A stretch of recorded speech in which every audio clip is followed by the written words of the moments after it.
Oh boy, next week we are back on Netflix. There will be no YouTube episode on Monday, August 25th. You're going to have to go over to Netflix and enjoy an action-packed episode live from Madison Square Garden, Mayhem at Madison Square Garden, the newest release of Kill Tony on Netflix. It's an unbelievable breakthrough for a podcast to have any episode on Netflix. This is our second one. We'll see you there, August 25th on Netflix.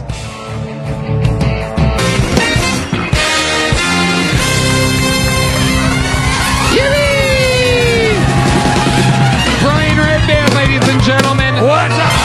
And that is the best damn band in all of the land, everyone. Raul Vallejo, Fernando Castillo, Carlos Sosa, Michael Gonzalez, Nachos Belgrande.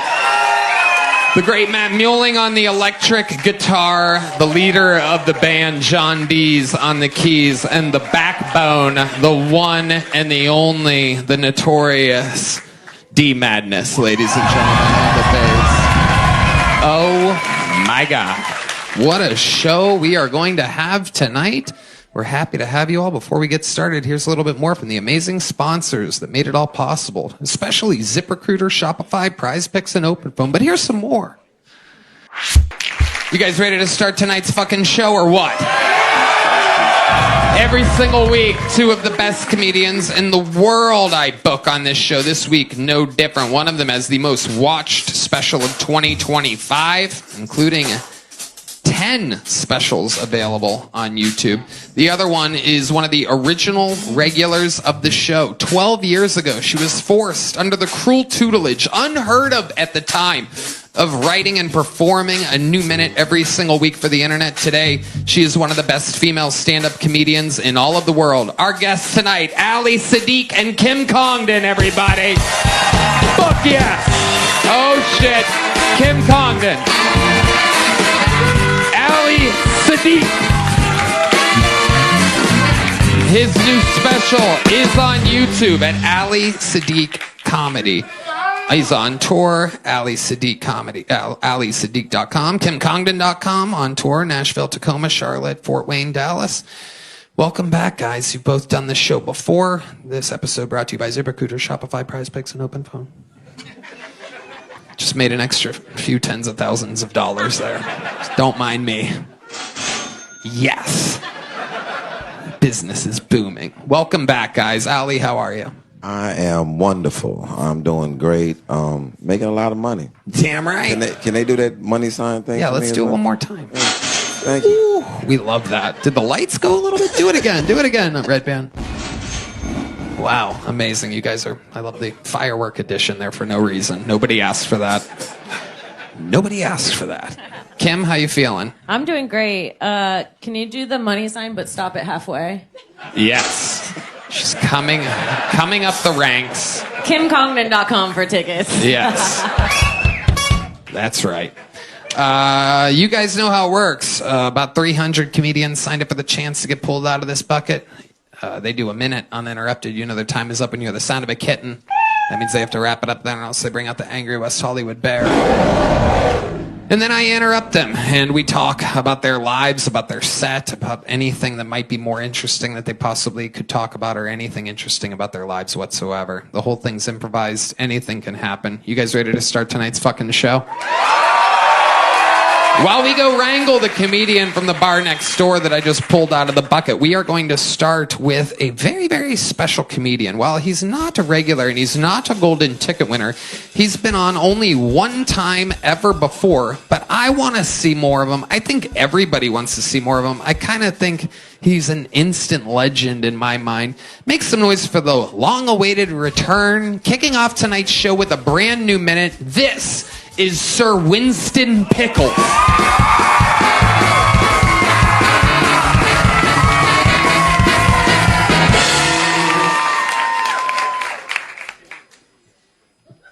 Anybody else relieved when a severe weather warning turns out to be just an Amber Alert? I've actually lost my cell phone. I accidentally put it in Malaysian airplane mode, so that's gone. I've been married twice, buried my first wife. Shallow grave in the woods. No, that's just a joke, everyone. She's under the patio. My second marriage, that ended when I found out my wife was a swinger. Well, I know, I had no clue, no idea. I left work early one Friday, sneaked home, crept in the house, snuck up the stairs, opened the bedroom door. There she was. She'd hanged herself.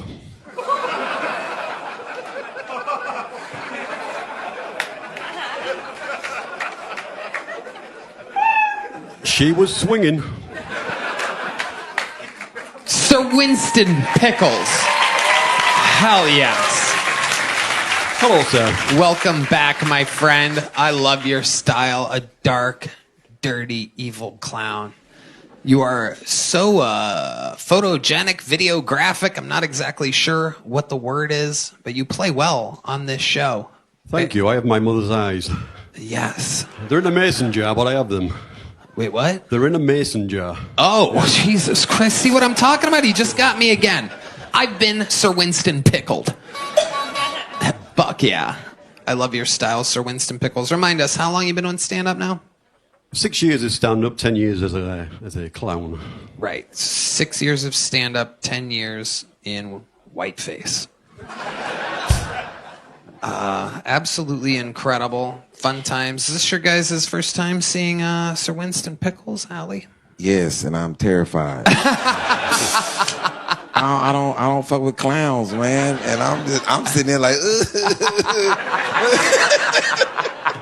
Do a magic trick, he'll run away. Sir Winston Pickles, you're both British and a clown. I would imagine black people really are freaked out Afraid by of you. me, yes. Yeah. I haven't seen my neighbours, no. You have black neighbors? Yes, apparently. Oh, okay. He's British, he's so white, this is like actually blackface for him. Sir Winston Pickles, what do you do when you're not clowning around or doing stand-up? I collect things. Uh-huh. Mm-hmm. Yeah, like what? Well, Allie? People.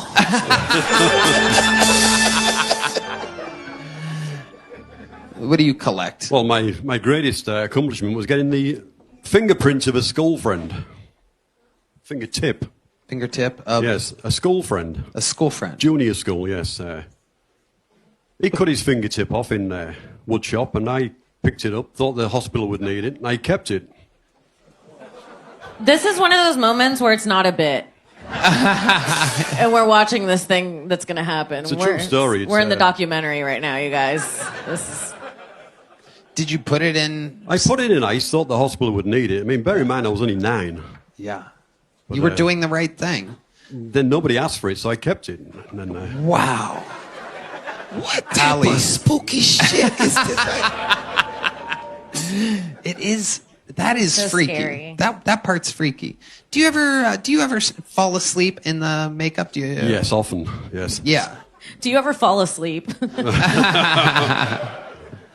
I love it, Sir Winston Pickles. His eyes are so red, too. Do you see how red they are?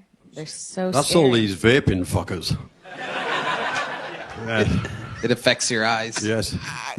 He has a San Antonio Mexican lady's eyebrows.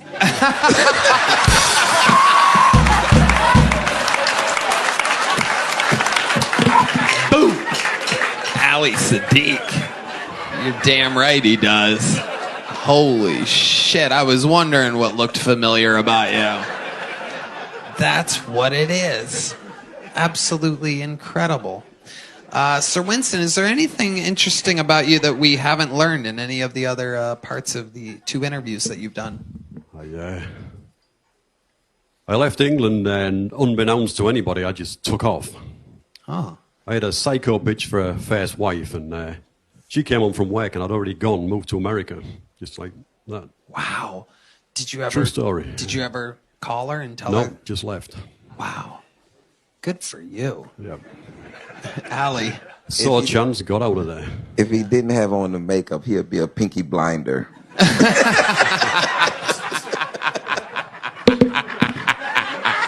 Sir Winston. That is true. Well, Sir Winston, you got tonight's show started for us. Another solid new minute, starting with some dark clown fun. I loved it. Thank you so much. Make some noise. The show has begun. Sir Winston Pickles has started it. And now we go to the bucket. Yes. And your first bucket bowl of the night, as you guys know, this is where we meet somebody all together. Could be the next future star of the show, could be a crazy person. Anything can happen. Make some noise. Your first bucket pool, 1 minute uninterrupted, going to Jenny Ann, everybody. Jenny Ann, starting off the bucket. Hi, everybody. My name's Jenny Ann. And I bought the sexiest car America's ever made. And no, it's not a Tesla Cybertruck. It's a Mustang convertible from 1969. Woo! Yeah, probably the year some of you were born. And you're probably wondering, well, why do you have this car? Well, I wanted to attract men who like beautiful, high-maintenance things over the age of 30. And I wanted to impress my ex. And now I'm selling it because I want to impress my therapist. And so you're probably wondering, does it drive? Does it matter you're in a 69 Mustang? Does it turn on? Does it matter you're in a 69 Mustang? Will it make your dad love you? Does it matter you're crying in a 69 Mustang? Thank you. Jenny Ann, with exactly 1 minute and 0 punchlines. Incredible, Jenny Ann. I don't even know where to begin with that. Oh my God, unbelievable. The good news is you're already the 7th funniest female stand-up comedian in the world. I fucked that up. Your bombing is airborne. I just caught a taste of it. Jenny, how long have you been attempting stand-up comedy? 6 months. 6 months. Hell yeah. What made you want to start now? I need to sell a 69 Mustang. That seems to be it. That's a great way to do it. Yeah. Incredible. Ali Siddiq. She looks like my financial advisor. That's a compliment. What do you do for work, Jenny Ann? Oh boy. She's a financial advisor. Are you really? You really are? Yeah, I work in venture capital. Oh, wait, is she really your financial advisor? Ali said it like it was a joke, but this could really actually be your financial advisor. These people bring their whole entourages when they go do shows. I'm telling you. That's my financial advisor, the caterer, the fucking personal chef, the this, the that. So how long have you been financial advising for? I've been working in venture capital for over 10 years. Do you really have a 69 Mustang? I do. You can check it out at the69mustang.com. Honestly, the whole thing sounds like a porn audition. She came in, she was like, so you're probably wondering. It's incredible. And so is all of the material that you've written in the past 6 months about this 69 Mustang? And when I worked at NASA, yeah. Okay. Tell us about working at NASA. What was that like? Is the Earth as flat as your chest?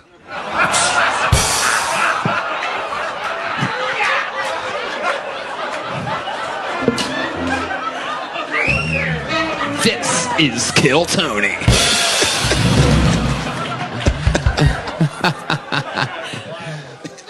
She has hips, though. She does have hips. Hips have been confirmed. What was NASA like, Jenny? What'd you do over there? It's like SpaceX's daddy. I know what NASA is. I'm asking you what you did at NASA. I worked in the bioengineering department on a project to grow algae in space. Oh. Catering. Yes. Catering for astronauts. Yes, absolutely. Okay. All right, Jenny Ann. Where do you live? In Austin. Okay. How long have you lived here? Since 21. 2021. Okay. Where were you at before that? California. In space. In space. Bioengineering in space. Dude, even in space, they put us in the kitchen. Yeah. No, it's true. It is true. That is And in space, no one can hear y'all yap all the time. You know what I'm saying? Blah, blah, blah, blah, blah, blah, blah, blah, blah, blah. You left the toilet seat. Blah, blah, blah. All right. Jenny Ann. So what made you leave NASA and go into venture capitalism? I turned an old military vehicle museum into a hacker house. And I had like 8 founders, and I wanted to learn how finance worked. And so I cold emailed and got a job in VC. Okay. What do you do for fun? What do you do for fun when you're not Write jokes that bomb. Right. But I mean, like when you're not doing that, what do you must when you want to like let your hair down and take the glasses off or whatever, like when you I think want to she like plugs her clit into like a USB and calls it a night. I'm pretty introverted, so I like spend time with my friends. I go on walks. you go on walks. Okay. That's from the therapist's advice as well. What do you do when you spend time with your friends? What do you guys do together? She tried Go on son of a walks, eat 69 dinner. Mustang. What is it? We go on walks. We get dinner. We get drinks. What do you do with your friends? Oh, wow, that's a good question, Jenny Ann. A bunch of highly detailed stuff that I would never tell you about because you'd be staring at me through the outside window. Because you have crazy energies, Jenny Ann. Do you have a sex swing? No. Her car is actually pretty awesome. Wow, what a follow-up. Follow-up to the sex swing. Yes, we know what a 69 Mustang. Is that the actual website? That is so weird. You built a website to sell one 69 Mustang. Yes. You only have one for sale. Yes. We could make T-shirts. But you suck at selling this car. It's a beautiful car. How much are you asking for it? Whatever anyone wants to bid. Okay, this is retarded, $10. Jenny Ann. This is crazy. Whatever anyone wants to bid. Give her spots on Kill Tony for it. No. Much like her jokes, I feel like it doesn't work. Yeah. Yeah. I like the red stripe. It's pretty badass. Yeah.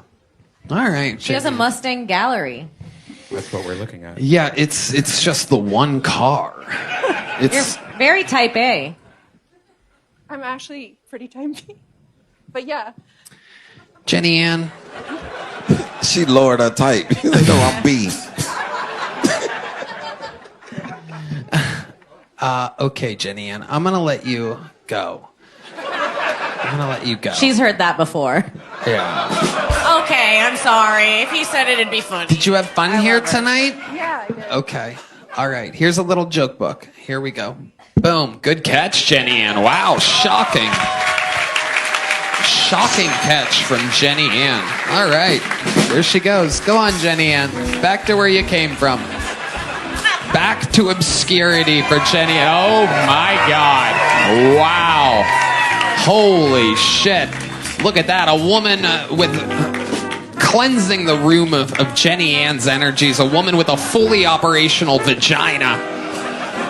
I'm going to drink all of this water. This podcast is sponsored by ExpressVPN. True or false, incognito mode makes you invisible on the internet. It's false. Most people have no idea, but your browsing history can still be monitored and even recorded unless you use ExpressVPN. Netflix even hides content from you based on your location. ExpressVPN lets you change your online location so you can control where you want Netflix to think you're located. They have servers in over 100 countries, so you can gain access to thousands of new shows and never run out of stuff to watch, much like the new premiere of Kill Tony, live from Madison Square Garden, August 25th. Redban? Tony, ExpressVPN is so easy to use. I just fire up the app and click one button to change locations. Not to mention it works on all my devices, my phones, laptop, tablet, even my smart TV. It's all done at blazing fast speeds. Your boy Brian even streams in HD with zero buffering. Ooh. Tony, I use ExpressVPN and so should you. That is amazing. I use it all the time when we travel, and it's important to stay secure on the road. So protect your online privacy today by visiting expressvpn.com/killtony. That's EXPRESSVPN.com/killtony. expressvpn.com/killtony to find out how you can get up to 4 extra months free. expressvpn.com/killtony. Hooty hoo! This podcast is sponsored by Prize Picks. Basketball season may be over, but the action doesn't stop on Prize Picks because baseball is just heating up. Step up to the plate with Prize Picks and add your favorite baseball players to your lineup, whether it's strikeouts, RBIs, or first inning runs. Make your call with more or less and play for your shot to win up to 2,000 times your cash today. Sign up today and get $50 instantly when you play $5. You don't even need to win to receive the $50 bonus. It's guaranteed. Prize Picks is the best way to win real money this baseball season. Which players are going off? Which ones aren't? Make your picks in less than 60 seconds and turn your sports takes into real money all season long with Prize Picks. Redban. I was looking, and I think this week, Prize Picks, I'm eyeing the baseball board and selecting Aaron Judge for more than 1 home run and Dylan Cease for more than 6 pitcher strikeouts. I have the same picks, Redban, and I love how easy they make it. Download the app today and use code TONY to get $50 instantly after you play your first $5 lineup. That's code TONY to get $50 instantly after you play your first $5 lineup. Prize Picks, run your game. All right, back to the bucket we go. Let's see what happens here. Make some noise. A minute from Jimmy Clifford, everybody. Jimmy Clifford, and here we go.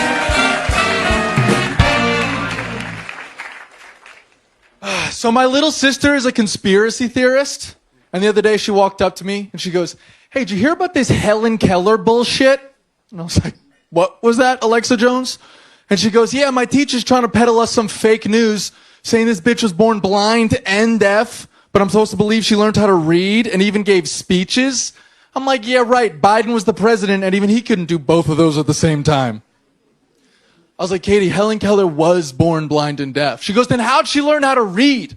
And I was like, "Well, she had this teacher named Annie Sullivan who used to teach her little symbols into her palm, and she learned to read that way." To which my sister said, "Palm reading is a scam used to steal money from white women." I'm like, "Okay, you got a point there. I'll give you that one." She goes, "How'd she learn how to talk?" And I went, "Fuck." Yeah, I don't know. Does anyone in here know how she learned how to talk? I had to look it up on Google. Apparently, this is true. Annie Sullivan used to take Helen's hands, put it on her face and in her mouth, and she would feel the vibrations when she spoke and mimic those vibrations. Imagine walking in on that shit. Just some poor little disabled girl finger banging her teacher's face over and over again. All right, Jimmy Clifford. Hello? Welcome.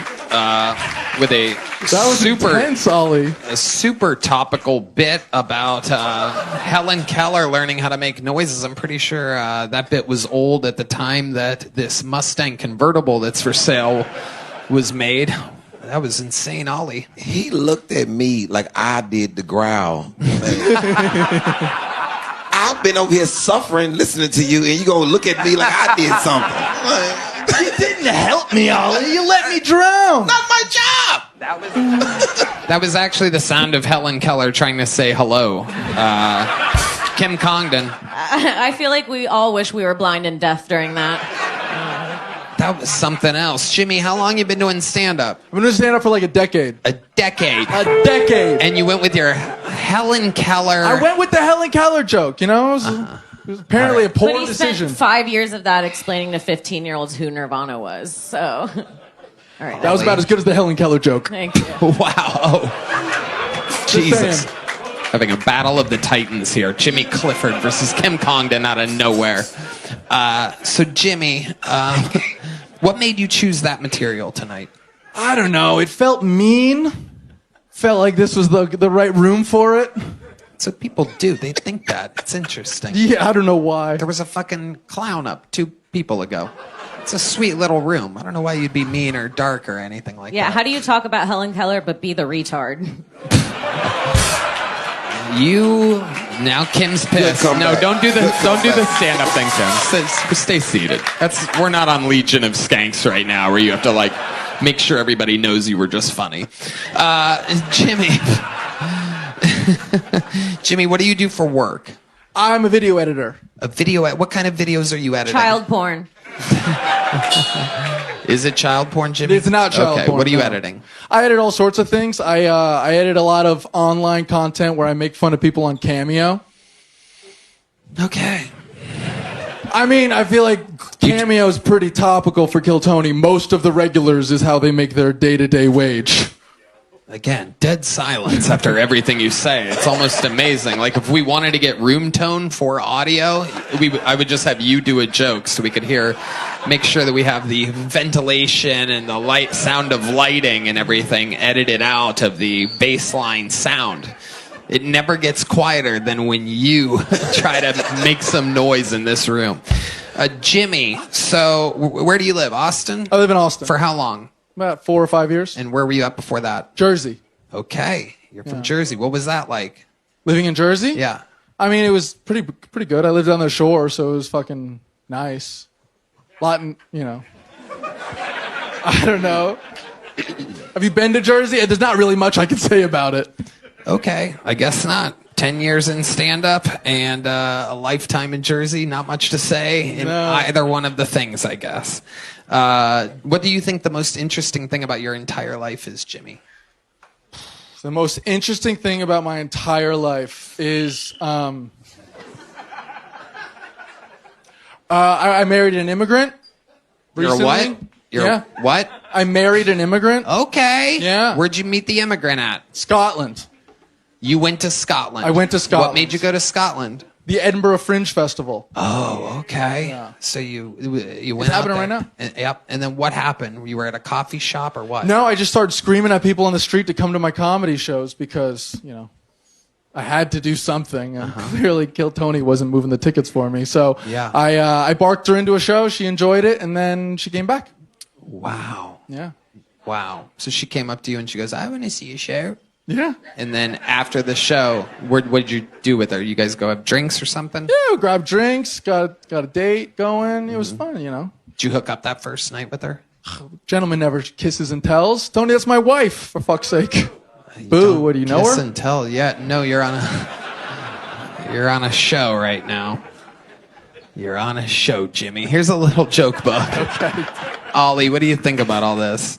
That's crazy as hell that a lady who has been doing comedy for 6 months and a guy who's been doing it for a decade are in the same exact place. Yep. 100%. A lady who's been doing it 6 months that is much more venture capitalist and mentally ill than a comedian. Just body Jimmy Clifford, who's coming back from festivals just fresh and ready. All right, Jimmy. I'll be honest, I'm a little out of practice. I just had a baby about 2 months ago. That would have been an interesting thing to say 5 I don't minutes know if ago. it's the most interesting thing in my entire life, Tony. I would say, it's awesome. Well, Ollie, you have like 5 kids. You can't say one was the most interesting. No. I have 9. Do not deduct my children. Yeah. Get out of here. There he goes, Jimmy Clifford, everyone. We're going to keep it moving. We're having fun here tonight. Interesting bucket pulls so far. Very interesting. Doesn't matter if you've been doing it 10 years or 6 months. The pressure can get to you. Ladies and gentlemen, 1 minute uninterrupted. Next one is Liv Taylor. Liv Taylor.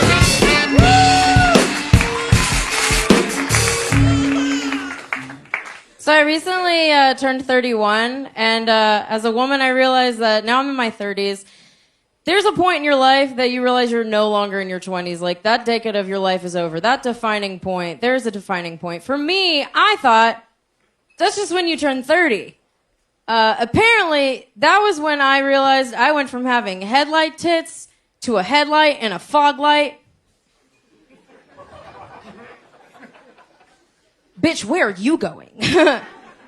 Like, I don't even have kids to blame this on, and I'm half Puerto Rican. Which is nothing short of a miracle in and of itself. I am half, and I don't speak Spanish. I think I'm more of what you'd call, like, Puerto Rican instead. And I get that side from my dad. Kind of hard to talk about him. Not because he's dead or anything, but because he's just such a fucking narcissist. He's Puerto Rican. It makes sense. But my dad's like that kind of narcissist that's, he went to a military high school. He's convinced that he's a veteran. Thank you. Liv Taylor. Amazing. Hi. Decent and somehow the best bucket pull of the night so far. Barely decent, yet the #1 ranked bucket pull of the night. I'll fucking take it, Tony. Hell I'll yeah. take it. I bet you would. I'll take You're half Puerto Rican? I am. Is that why you think one of your tits is garbage? Probably. Still got it. Still got it. Leaning into the wind. All right.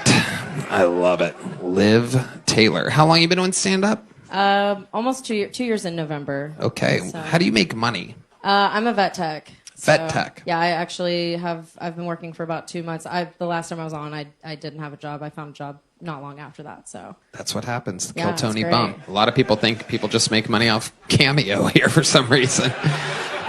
So you've been as a vet tech. Yeah. So you're around animals. Yeah, I What's- actually yeah. work in specialty, so I work in anesthesia and surgery. Amazing. Yeah. What is some of the worst animals to deal with that you've learned about so far? What are the ones when you're like, oh no, there's a fucking Chihuahuas. Really? Land sharks. Yeah, Wow. they're pretty terrible. Yeah. Not all of them. I'll give some credit. There are some nice ones, but for the most part, they fucking suck. Yeah, I agree completely. That's Yeah. why we're trying to deport a lot of them right now. It Back to is- Chihuahua. Huh? Back to Chihuahua. There's a Chihuahua in Mexico. Oh, okay. Yes, got it. You said it like it was one word. I was trying to back to Chihuahua. I'm like, Chihuahua. all right, Okay, yeah, there you sorry. go. Thought she put a spell on you. Yeah, that was weird. That was weird. One of my tits feels weird all of a sudden. All right. Liv, what do you do for fun? I am very homebody, so I like hang out at home with my dogs, but I like to hang out with friends. I pretty much bar hop since I've been here in Austin and really just trying to kind of start a new life. We Religious? talked about it last time. No, to God, no. Oh, No. No. No, not religious. Right. Yeah, no, movies. I mean, like, just really hang out. I'm very boring, I would say. I've really delved into comedy. That's why I moved to Austin. Okay, what are some of the wildest things that you've seen out there in the comedy scene? This whole show, it's always comedians. We never really get to delve into the gritty, what it's like at the Austin open mics and whatnot. What have you seen? What can you tell us about it? It's pretty dirty out here, man. Yeah, Like, describe it's- that for people. There's piss literally everywhere. I mean, you can be friends with the homeless or you can be their worst enemy. I choose the latter. It's, I think, better that way. I like to keep my distance. I mean, How about at the open mics? Once you get there, you're talking more about the I'm- walk to the open mics. it's literally what you think it is. It's just like hundreds of us just sitting around waiting for our names to be called. Some people getting sloshed out, shit-faced. I just kind of hang out with my, little group of friends that I have. That, You don't get shit-faced. No, I drink here and there, but I don't Right. get shit-faced. Exactly. At least on these nights. Why get shit-faced when you already have a shit body? You're right, Liv. Oh, come on. Shut up. What kind of show do you Hey, think okay, you showed up This to? is 40 pounds shed from last year, so I think I'm actually pretty okay. That's great. Yeah, That's great. Grief's one hell of a diet. Say that again. Said grief's one hell of a diet. What happened? What did you lose? I'm a widow. I lost my husband last year. Oh shit. Yeah, Oh, yeah we my- talked about it last time. It's cool. We don't. Remind me. What happened? He flipped his truck. Ah, that's Yeah, you right. remember. There it is. Always There it fun. is. Yeah. There he is. We have amazing technology here at Rogan's Comedy Club. Thank you to Spotify for the amazing technology. We're able to tap into the audio in heaven. It is quite incredible. We're getting word that your former husband is trying to tell us something Where's he right at? now. Where's Hold he on. at? Here he. Yeah. Oh wow. Okay. What's his name? Joe. Joe? Joe. Joe is joining us from heaven. Joe, this is a brand new segment on this show. We're testing out this new technology. That soundboard's terrible. Hold on a second. Hold on a second. Wait, was that Antonio Brown I just heard? Is he dead? Antonio, what'd you say? I'll pass on that. Oh my God. All right. So Liv, if you have like a short-term goal for your comedy, what would it be? I mean, I'd like to be at least featuring in the next, like 2 years. I know I'm not ready for something like that now. I'm definitely still working and building. That's a good as goal. we all are. So yeah, I'd say like 2 years. Good goal. Can I tell you a fun fact? Okay. So I actually have a picture of you with, I went to a show of yours. It was like the year before my mom died. And What year was that? 2023. Okay. I actually have a picture with you and him together. And you guys have this very uncanny look. Really? Yeah, it's very odd. Wow. Yeah. Amazing. Going like this. Yeah. Wow. I'm sorry. Well, if you had a husband that looked like me and he was stuck with you, I could see why he wanted to flip that truck. Come on, we're getting here. She's smiling. She's living her dream. She's on the biggest show in her industry. Yeah, you got to be nice. She was there. Part of the truck is still on her face. Oh my God, this is a very roasty panel, Liv. But I liked your set so much so that you're leaving with a big joke book today, Liv, just based on the fact that you're the best bucket pull so far. There you go. Liv Taylor. We're having fun. We're having fun. A lot of oohs and ahs from this crowd. Very sensitive crowd. The liberal girl whispering into her boyfriend's ear over there. I just think he's mean. Jesus Christ. Hello there. This podcast is sponsored by OpenPhone. If you're running a business, you know that every time you miss a call, you're leaving money on the table. When every customer conversation matters, you need a phone system that keeps up and helps you stay connected 24/7. That's why you need OpenPhone. OpenPhone is the #1 business phone system that streamlines and scales your customer communications. It works through an app on your phone or computer, so no more carrying 2 phones or using a landline. With OpenPhone, your team can share one number and collaborate on customer calls and texts like a shared inbox. That way, any teammate can pick up right where the last person left off, keeping response times faster than ever. Redban. Tony, I love OpenPhone. It's the best business phone system, hands down. Say goodbye to voicemail. Their AI agent can set up in minutes to handle calls after hours, answer questions, and capture leads, so you never missed a customer. So whether you're a one-person operation drowning in calls and texts, or have a large team that needs better collaboration tools, OpenPhone is a no-brainer. I love a no-brainer. That's why I've been working with you for so long. OpenPhone is offering our listeners 20% off your first 6 months at openphone.com/KillTony. That's OPENPHONE.com/KillTony. And if you have existing numbers with another service, OpenPhone will port them over at no extra charge. OpenPhone. No missed calls, no missed customers. All right. Your next bucket pull goes by the name of Benny G. Benny G. Here he is.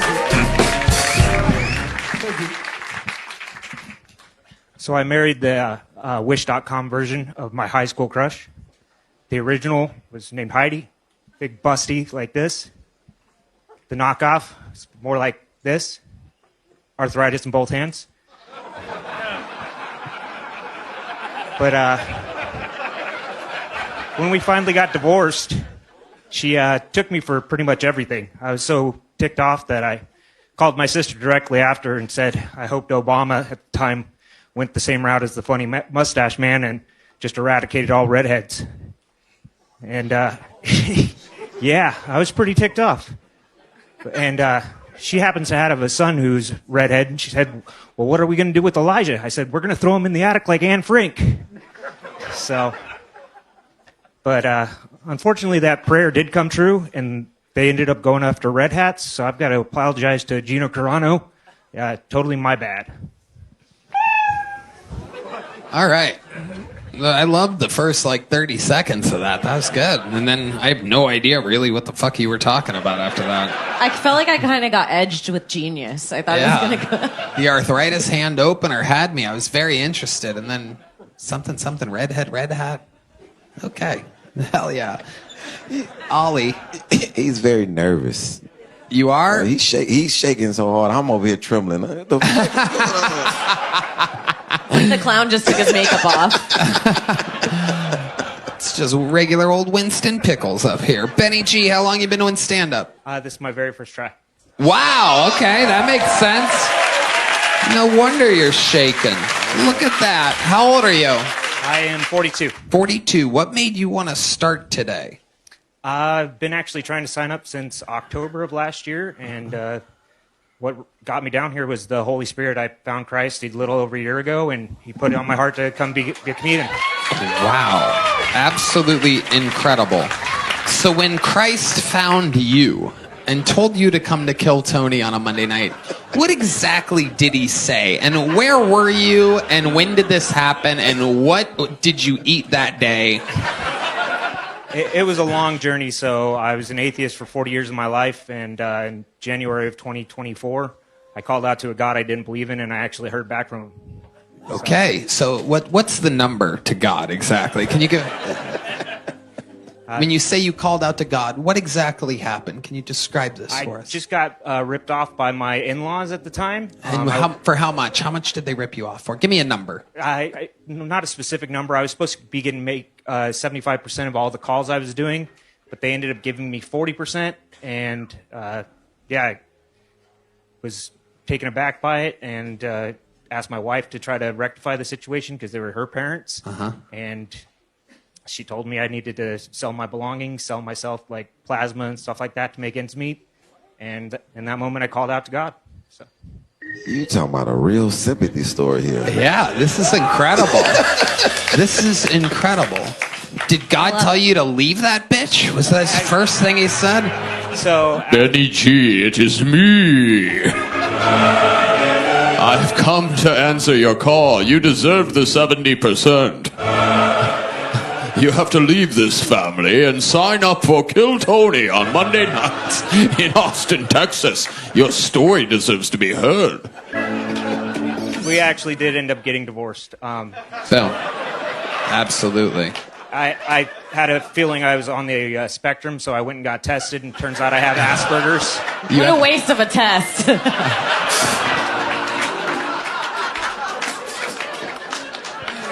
It turns out, in a stunning turn of events, you have Asperger's. Congratulations on being the last person to find out. They tested him in the parking lot like a COVID test. They're like, yep. He just rolled down his window. They're like, yep, you got it. They saw his thumb in his pocket, and they were like, yeah, go ahead. The old warm thumb, one of the first giveaways of Asperger's. All right. What's some of the most Asperger-y things that you do? I have really bad social anxiety. I'm just not good with people. Well, look at you facing You're your killing it. fears head on. Yeah. Absolutely incredible. Benny G. What else you been doing with your life for fun? Not a whole lot. Just going to church and volunteering where I can. Okay, so tell us about some of the volunteering that you've done. Have you... I went and did a week with Samaritan's Purse out in, western North Carolina or whatever, where the hurricanes hit. Okay. What did you do there?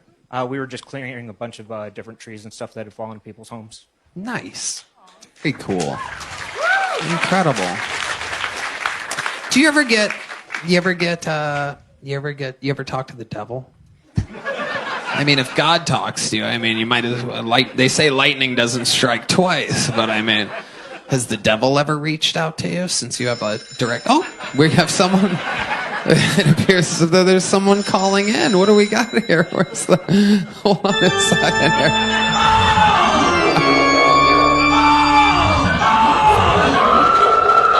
I did get a... Hello, Benny G. It's me, the devil.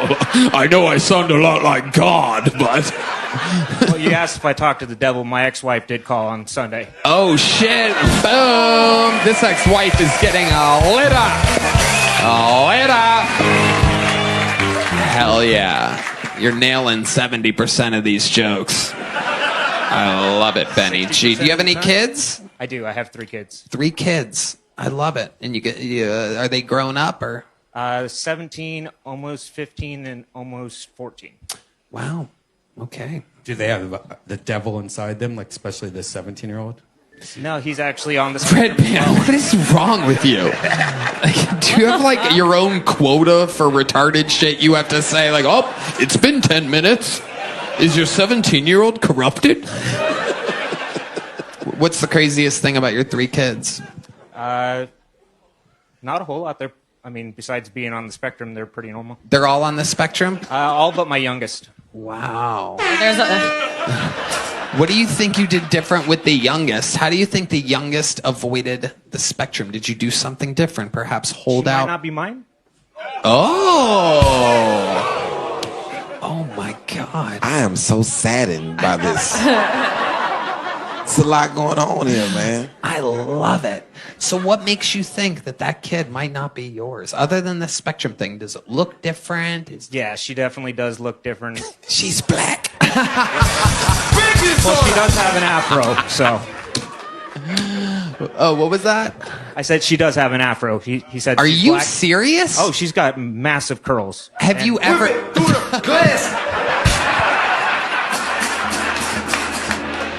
That might be the best timed use of that sound effect in the history of the show, which I've been hoping would evolve over the past 12 years. But a fun fact is that is one of the oldest sound effects in the Kill Tony playbook, 12 and a half years. Have you ever asked your ex-wife to tell you the truth about your youngest child? I have, but she's never said anything. So, and by the time we actually thought that she might not be mine, it was too late. She's already mine in my heart. You know what I mean? So I'm not going to try to take that away from her. Jesus Christ Almighty.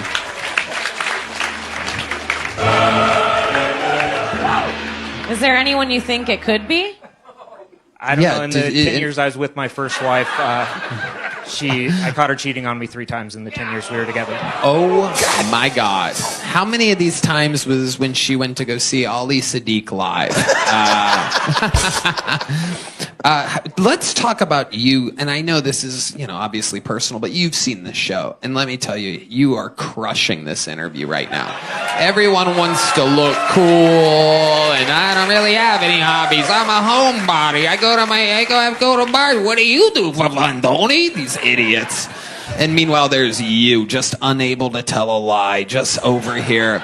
King Bean Spiller, first of his name. Admiral of the Aspergers. The protector of thumbs. Benny G has arrived. So let's go through this cheating thing, which I find so interesting. And all the listeners, guaranteed right now, are enjoying this part of the show because they hear about these things. Maybe it's affected some of them. People get suspicious. Tell us, when you caught her cheating, how did you catch her? Like, what are some of the scenarios that you walked in on or found out about? Are we talking about the first wife or the third wife? Wow, this is incredible. He gets hotter every time he says it. Oh, Dee's going to fuck one of them right now. He must have found her back pages. Hell yeah. One of them has an afro and is completely blind. Plays a hell of a bass, though. Hell of a bass guitar. She's 4. I honestly feel like this is how Creed started. Yeah, absolutely. Okay, so, Benny G, let's go to any wife. Just tell us about a time that you've caught a wife cheating on you. So we just got done moving, and she was supposed to be working night shift at Amazon. I couldn't find... she was working night shift at an Amazon, all right. Old Anaconda. I couldn't find the mop. I was trying to clean up the house because we just got done unpacking, stuff like that. I wanted her to come home at 6 o'clock in the morning or whenever her shift ended to a nice, clean house. And oh, God, Benny G. Holy shit, this is incredible. You wanted her to come home to a nice, clean house, so you stayed up all night, you sweet, sweet boy. Well, I drove over to our old place because we left the broom and mop there to try to clean it up before You even had to go back another trip to do the mission that you wanted to do. When I walked in, she was walking out with another man. Oh, my God. Oh, my God. The old broom and dustpan. And then later come to find out she was actually hooking, so. She was making money? She was getting paid to do this? Prime delivery. Okay, hold That was a good one. Ollie, what were you going to say there? Okay, we're waving it off. We got a tie there. We tied. So, Benny G, how did you find out she just admitted to you that she was hooking?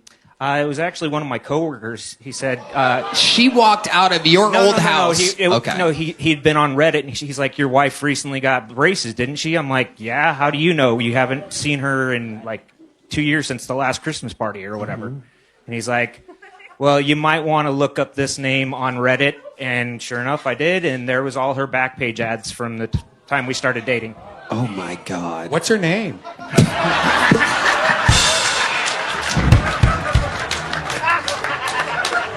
You are disgusting, Redban. I can't believe you would say this is a real emotional part of the show, and there you are asking, what is her name, just out of curiosity. All right. So, this is incredible. Now, did she ever give you a reason why she got into this? Did she need the money that bad? After we, I forgave her and we tried to stay together after that. But, you forgave her for being an all-out hooker? Indeed, I did. She found out he had one ball. Wait, you have... No, I have both of them. Wow. Look at that. I mean, they're not attached anymore. That's a man. See, they're not attached anymore. See, I knew I was right. Vasectomy, so. Oh. Yeah. Tubes tied. You said enough is enough. Did you get your tubes tied by any chance before your last kid came out? No. No. Okay. Last kid was 2011. I got my vasectomy in 2017. Wow. What made you get it in 2017? Were you nutting inside of a ton of women? No, my second wife said that would improve our sex lives if I went and got a vasectomy. Because she wanted you to come inside of her? Pretty much, yeah. Wow. When you say pretty much, was there something more that could have possibly happened? No. Just a yes.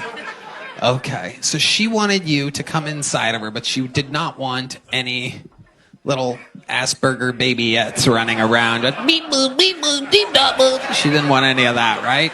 Yeah. Okay, good. Because she had met your other kids, and she's like, oh, hell no. Yeah, pretty much. You know. Right. Okay. Wow, it's been a long interview, Benny, but I feel like I could go on and on with you. Wow, is there any other time that any other good of the cheating reveals? I think that's what people really love. No, my mother and my sister stole $3.4 million from a major oil and gas company, though. Wow. Oh my God. It's like all the bucket pool's energy and answers went to one chosen man. I think God really is in his fucking earpiece. This guy is so interesting. Wow.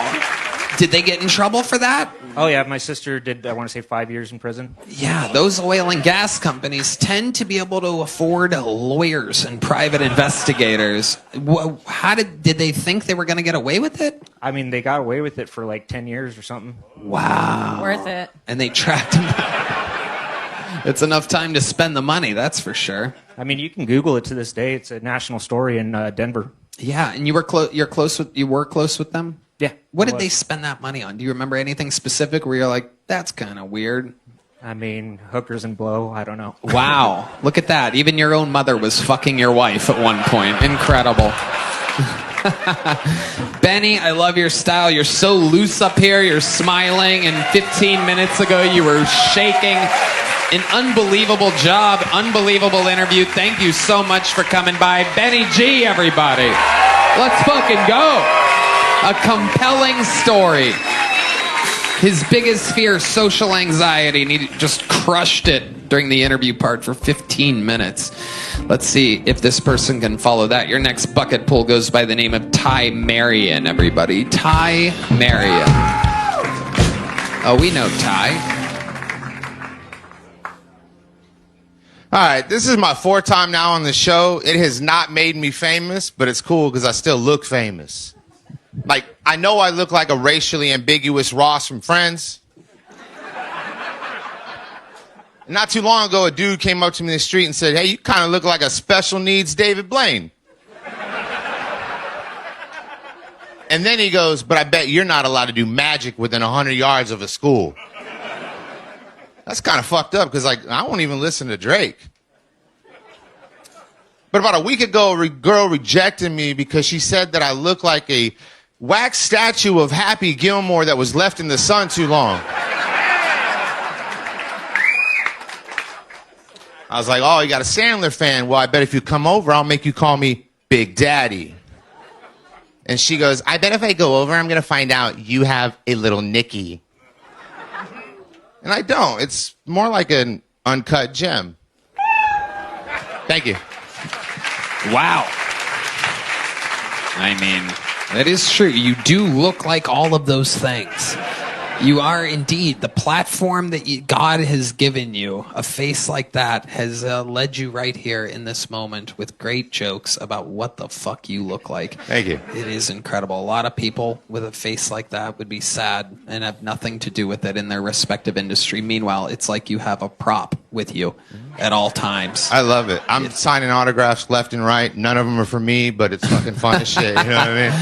Adam Sadler. Yeah. It is incredible. There's quite a look. Are your ears fucked up, or is that just the hat? Maybe the hat, maybe, but yeah, I do have big ears. I don't know. I lost like 55 pounds lately, and whatever has happened, it's just gone all to my ears. Like I fucking hear everything too. So thank you, whoever that was.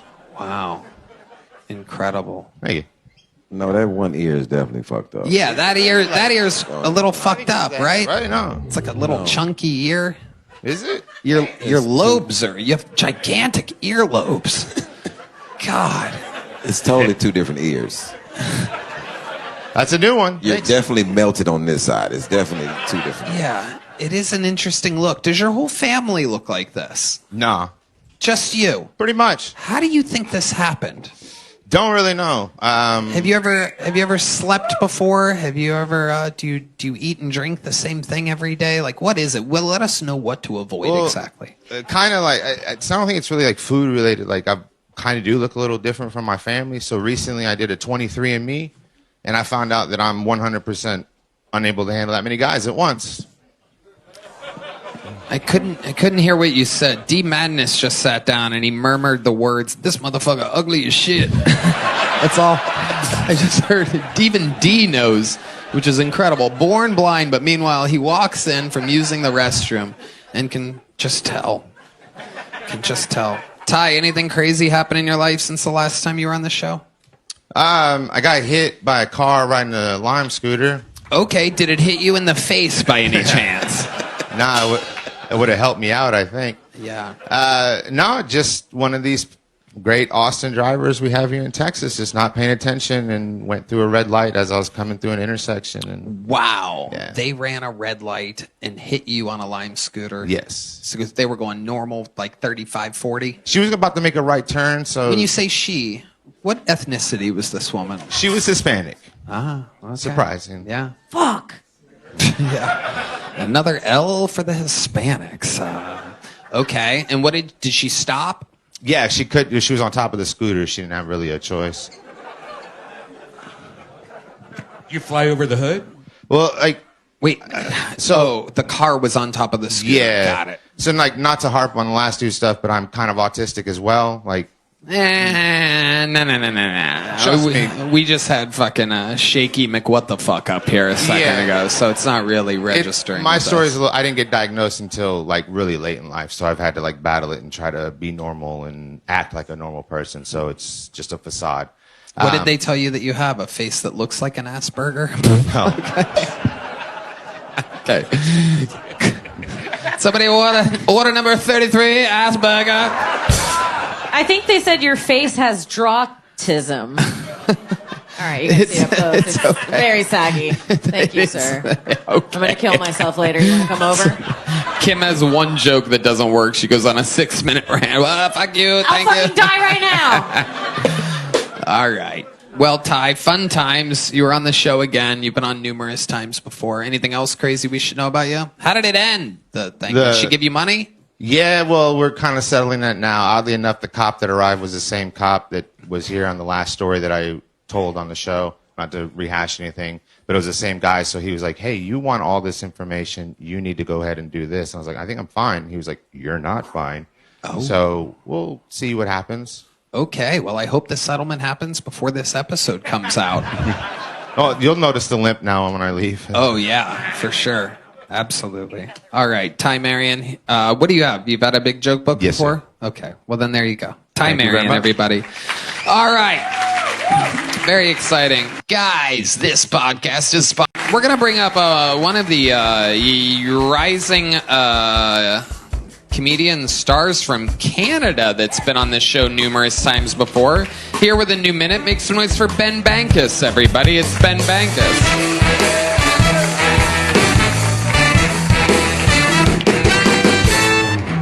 What's going on? I got 2 kids. I just had my second kid, and yeah, my wife, she tells people, yeah, we had a second kid, you know, for our daughter, so she'd have a friend. Like, yeah, that's what I was thinking too. I'm just fucking my wife, like, oh, it's for my daughter. Yeah, she needs a friend real bad.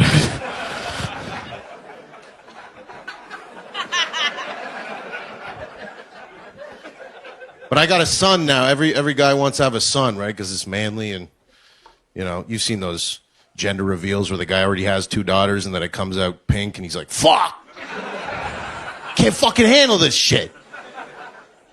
So I have a son, but everybody thinks it's manly to have a son. It's, you know, it's your boy. But like my daughter, she's 3. Not once in 3 years did I worry she was gay.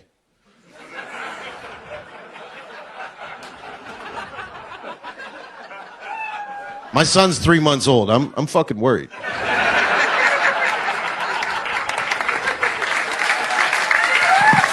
Ben Bankus. Remember the name. Fantastic, Ben. Unbelievable brother. set of the night so Thank far, you. no doubt about it. How long you been doing stand-up again? Going on 15. 15 years. Yeah. A real pro. Does spots here at the mothership. Long story short, we were getting wasted at the bar last week, and I said, I'll give you a minute. Fuck yeah, dude. Are there any signs that yeah, that's the big behind the scenes of Kill Tony. If I get drunk enough right next, I'll go, you know what, I want to see what you do. You guys are watching the sausage get spots. Yes. The sausage gets spots. Is there anything gay about the 3-month-old that makes you think it might be gay, or is it just a funny joke? Yeah, I mean, or is it like sucking its thumb like back and forth like that or whatever? Yeah. Well, like, he breastfeeds. It shits and moans. What? All right. Jeez, maybe I'm gonna just pee. no, Kim. All right, there you go. All right, Jesus. If you guys could just laugh at everything she says so she doesn't have to make a big deal out of it every time, that'd be great.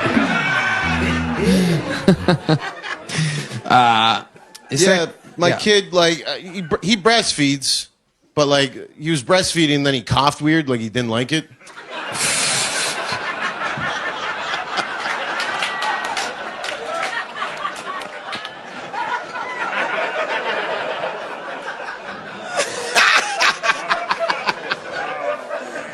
Like he was breastfeeding, and then he was like, and I looked at my wife. I was like, "What the hell was that?" And she's like, "There was a lot of milk coming out. It was probably hitting the back of his throat." I'm like, "Jesus Christ!"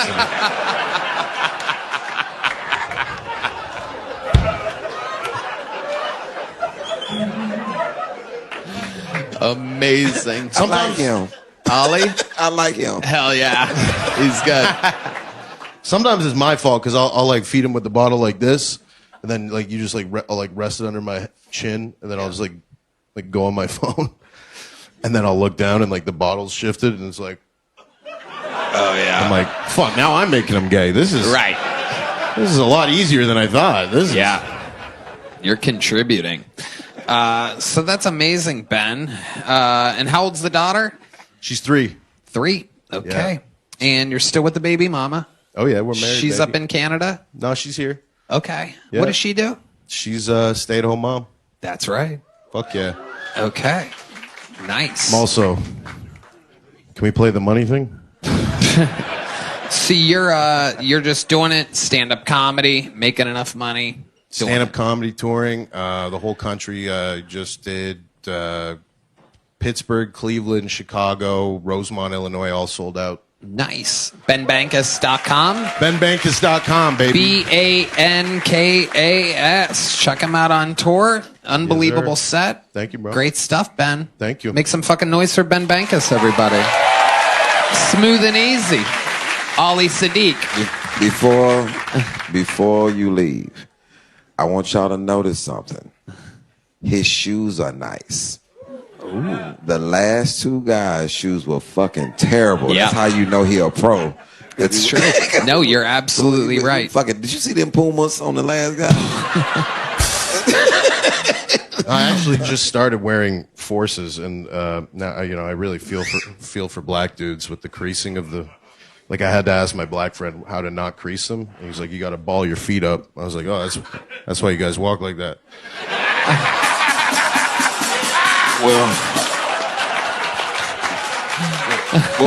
Well, we actually stopped wearing those 10 years ago. Well, good thing you stopped before BLM because there's a lot of taking a knee that would have ruined a lot of Forces. Right? Ben Bankus, ladies and gentlemen. Ben. Boom. Fuck yeah.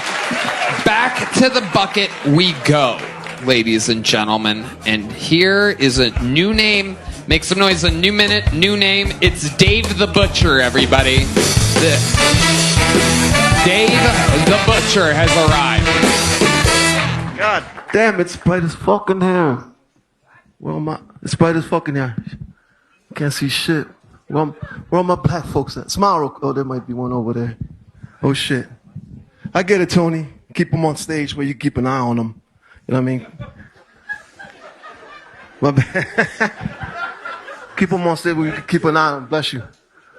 You know, because it's messed up, but theft in the workplace, it's a motherfucker. Where we at? Shit. I got a little bit of a racist joke here. I'm just trying to break the ice. I had a little nervous here. It's my first time, so knock knock. Knock knock. Damn.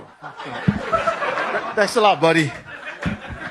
All right, listen. Knock knock. Who's there? Damn, I fucked up again. Never mind. All right. Did you see?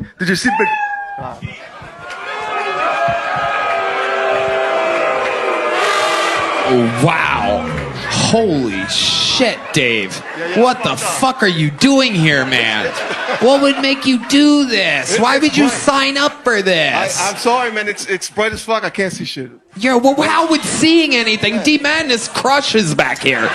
He literally can't see shit. Kills every single week. You're right. Biggest pop from the moment he walks out. Plays like a fucking, like the devil himself. He doesn't go, sorry, off today, can't see shit.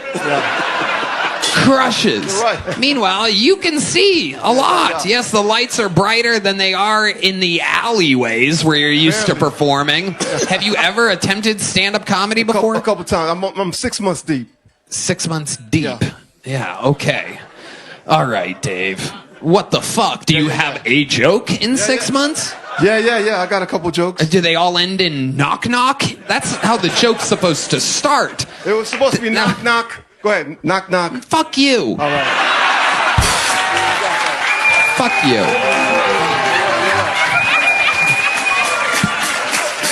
Unbelievable, Dave. Apologies. I fucked up. You did fuck up, Dave. Yeah. You did. Fucking I got one for you. Knock knock. No. Knock knock. Who's there? Ice. I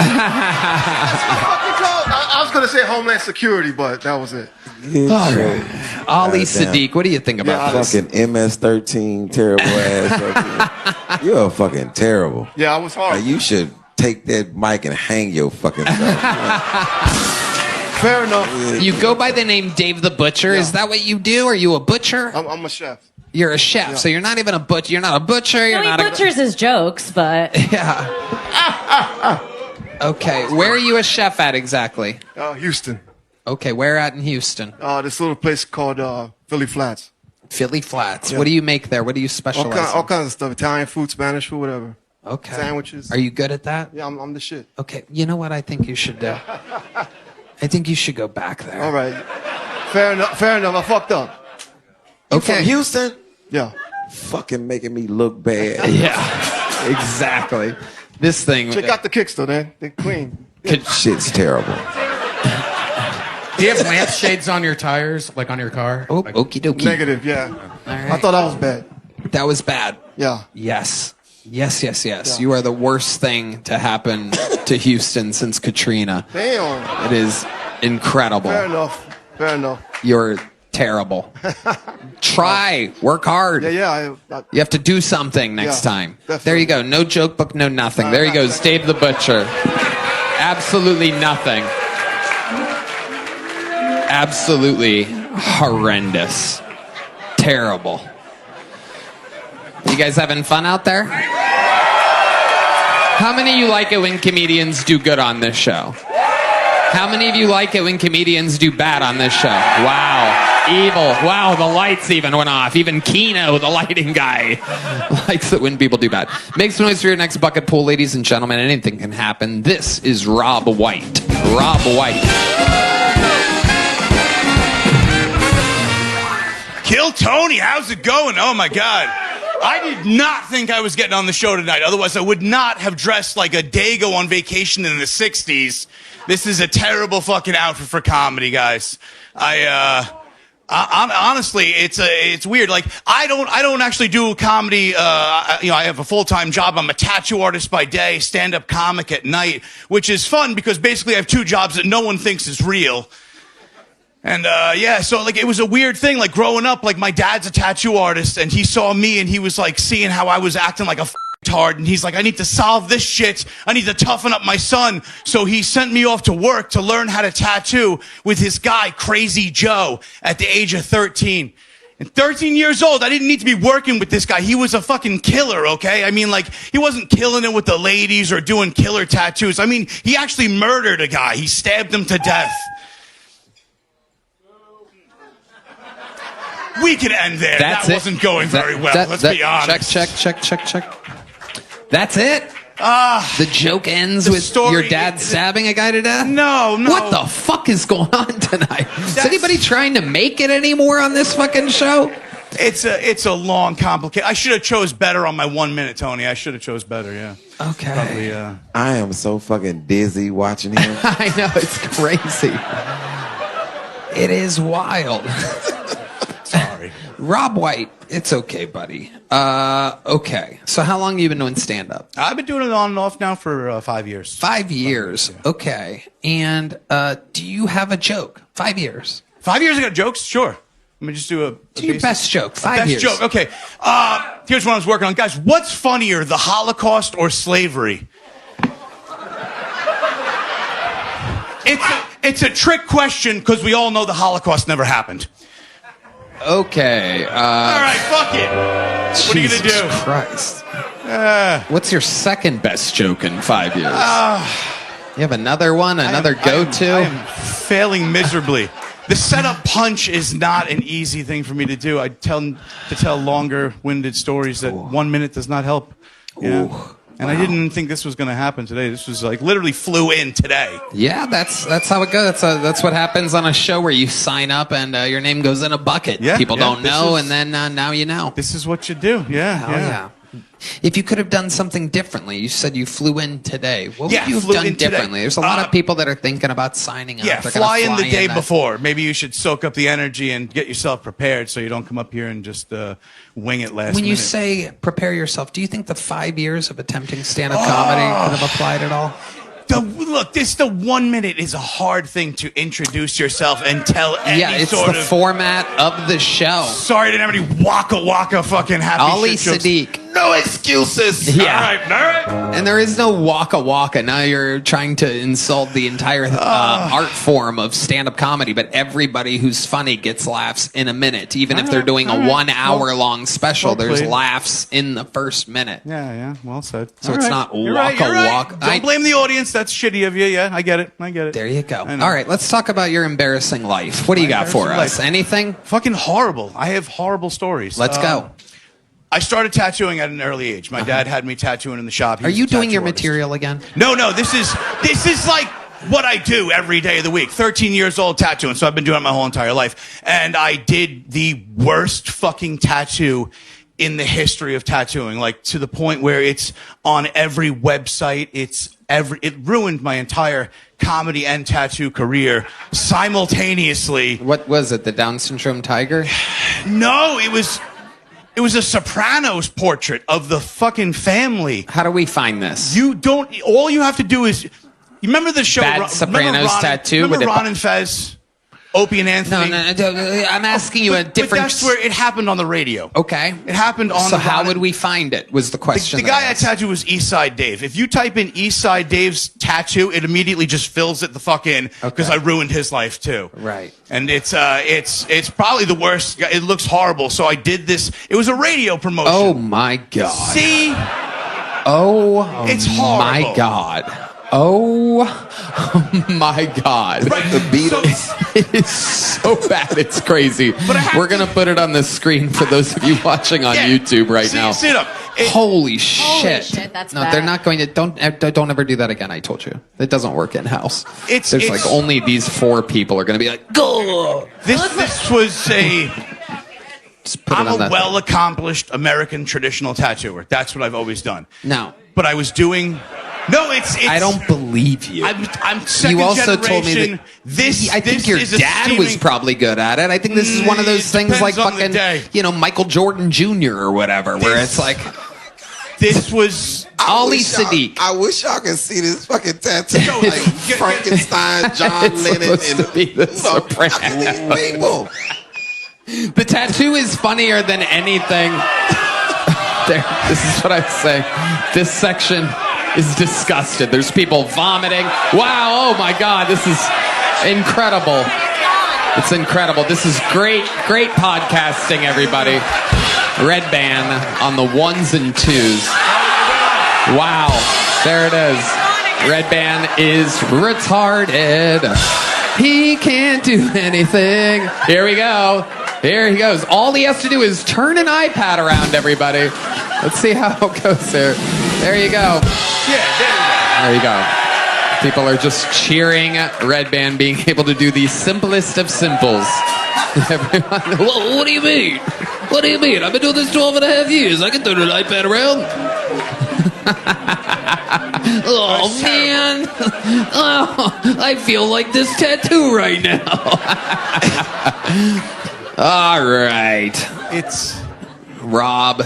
Craziest thing about your life? Anything? Ali Siddiq? What do you got? What do you think about gotta this? be able to fight, because I would have beat the shit out Yeah. of you. But I got it. That wasn't like just a normal. This is worse than what you even understand. It was a radio show, Ron and Fez. It was on right before Opie and Anthony on the radio, right? So after I did this, they roasted the fucking shit out of me. Do you understand? Like all my comedy heroes that I was looking up, like Jim Norton and Bob Kelly and Louis C.K. every week would go on the show and pull up the picture of this tattoo and be like, "What an amazing abortion this kid did." Yeah. Horrible. So yeah, I just felt like I thought that would be nice to share with you guys. Well, it just happened again. Yeah, I know. Well, 20 years later, and it's happening right? again to Yeah. you on a big show. Rob, here's a little joke book, my friend. Sign you, up sir. again with Thank you. Try it again. Try it again sometime. Rob White, Holocaust denier. Rob White. Ooh la la. Oh my goodness gracious. The lovely Heidi, saging the stage of the energy of Rob White and Dave the Butcher, bringing us back to a time when we all felt like we were in show business. All right, your next bucket pool, everybody. It's a promising name, believe it or not. I have a feeling about this one. Make some noise for Just Greg. Just Greg.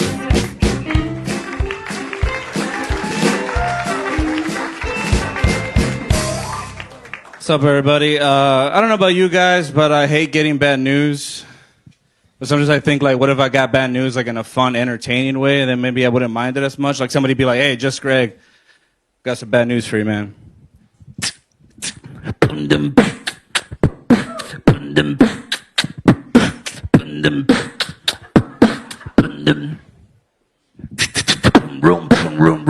Your wife has 1 minute to live. And I'd be like, fuck yeah. That wouldn't be a bad way to get bad news, I don't think. You know what I'm talking about, man? Maybe your friend pulls up to your house like, I ran over your dog in the driveway. Fucking love that dog, man. Get me going for pancake.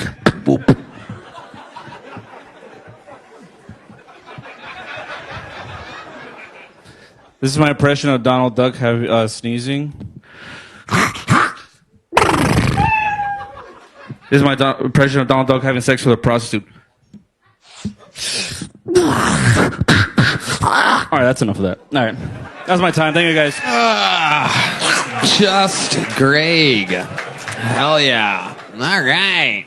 Well, how long you been doing stand-up, Just Greg? Not long. 3 years, sir. 3 years. Yes, okay. Sir. All of it in San Antonio?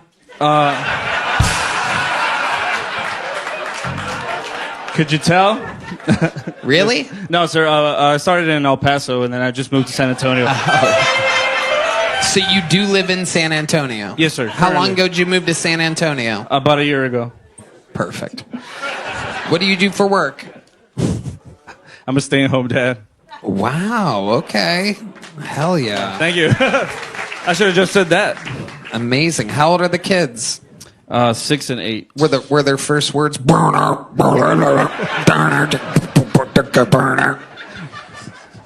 like that, yeah. Okay.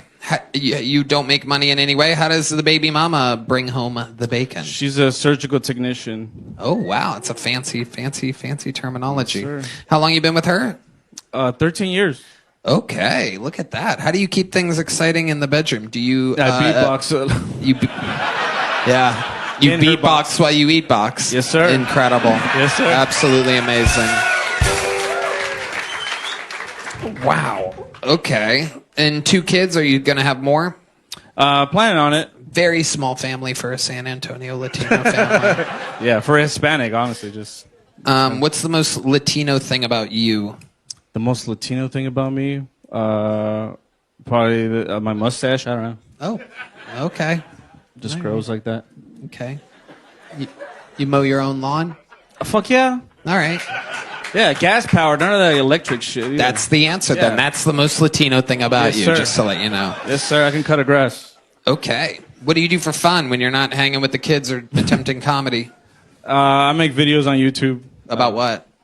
Beatboxing. You beatbox, so that's Yes, your sir. thing. That's my thing. Okay. It's better. It's the best thing I know how to do. The first punchline that you did you say your wife has 1 minute to live? Yes, I did. Okay, yeah. I don't think anybody really got that. I kind of heard it. But even then, it doesn't make sense because why would the doctor say? True. Okay. What about the second one though? Is that I think right? it would be. I think you should just be more on the nose, like you have cancer. Oh shit. Something like that. Okay. No one would believe 1 minute to live. You know what I mean? That's fair. Unless she's drowning or something. Yeah. But she wouldn't. She's a good swimmer, right? Yeah, she could float. Oh, the horn player's got that one. Look at that. Absolutely. Okay.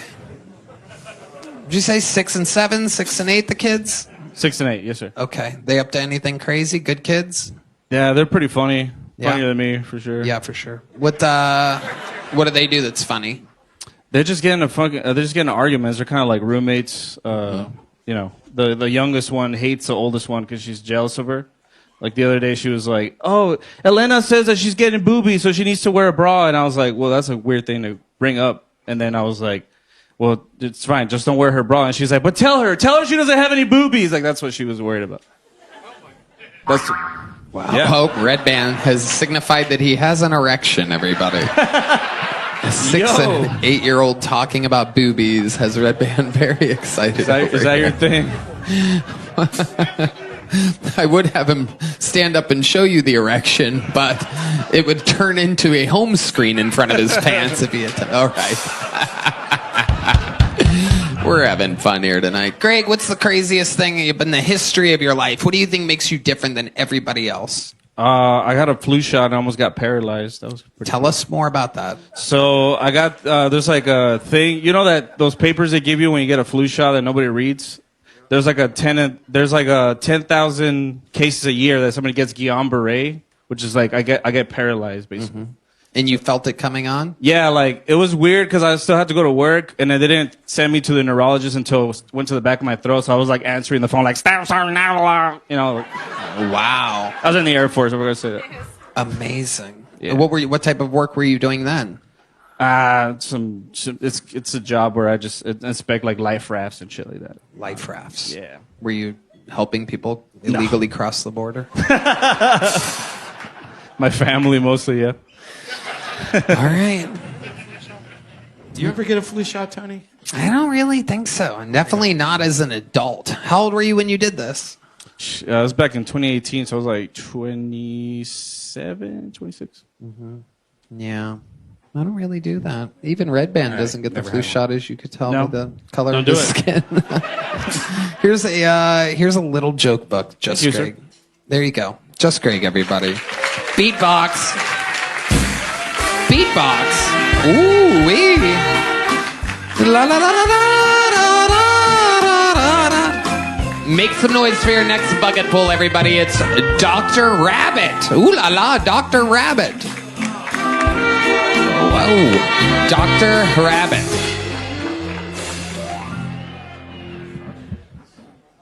Alrighty, so I do actually have a doctorate degree, but if we're completely honest, I am essentially just the Walmart version of Legally Blonde. But regardless, I still got a job at a college, and you wouldn't know by looking at me, but it was actually at a black college. So, yeah, I was a diversity hire. So I go by the stage name Dr. Rabbit for reasons that I thought were fairly obvious, and also because all the really hot girls that are blondes seem to have already taken the name Bunny, so that was off the table.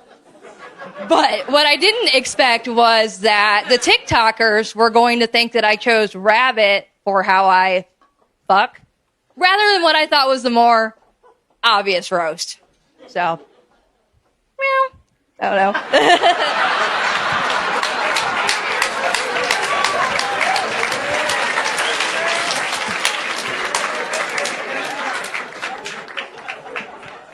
That's a minute. Sorry, I didn't know how else to end that. Is a minute. The doctor is in. Dr. Rabbit. Hello, Dr. Rabbit. Hi. Oh my goodness, look at you. I love her. She looks like someone left their Barbie in the sun. Welcome to the show. How long have you been doing stand-up comedy? Well, this is it. This is it, really. I've done a few, like, stand-up nights, but not really anything. Okay. My rate my professor would say that my class is kind of, Yep. My rate my professor would say that my class is kind of stand-up, but, I mean. Your other what than that, professor? RateMyProfessor.com. You can go read about. That's where you go rate college professors before you sign up for their classes. So she's a professor. Oh, really? Yeah. Got it. Yeah. Got it. Okay. So you're a professor at a black college? Not anymore. Okay. What did you do at the black college other than scare the living shit out of people? I don't think I scared anybody, but I taught cultural diversity, believe it or not. Her class was called Get In.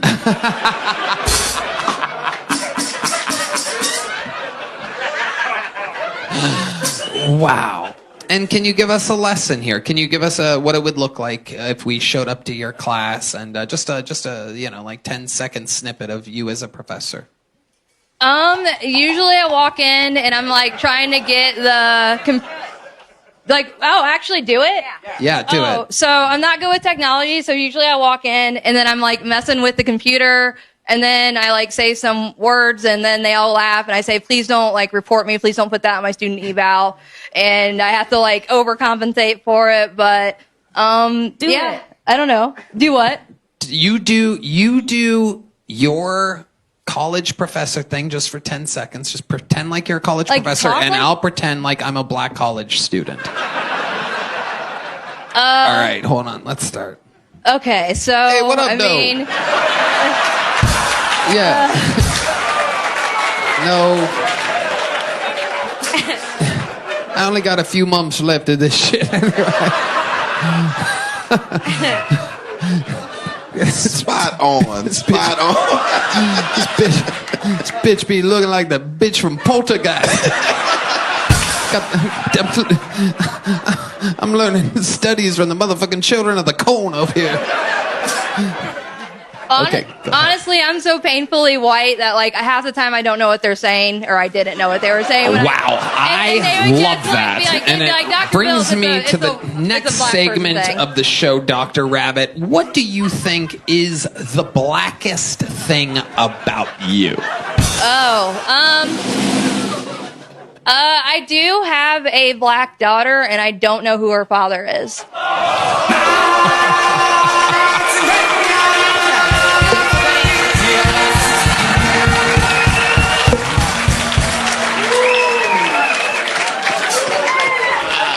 One of her students.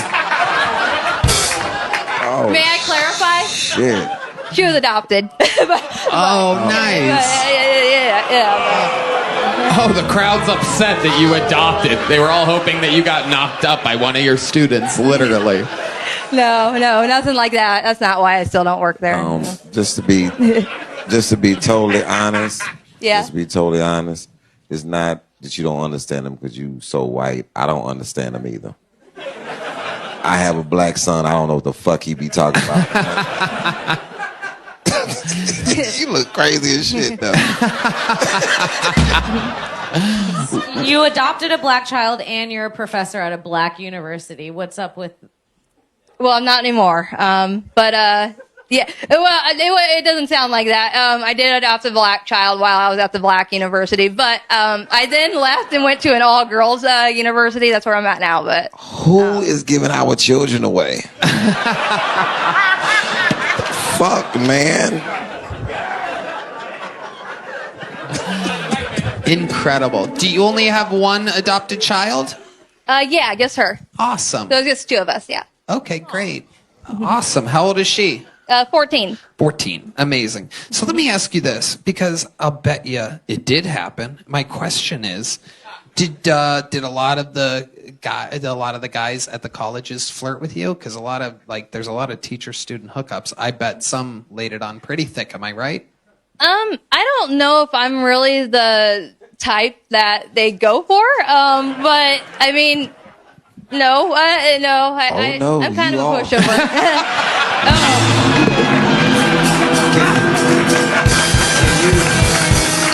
Can you please hit the money sign?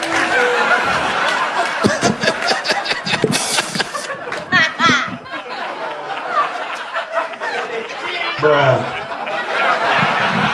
I'm finna give me a Mustang.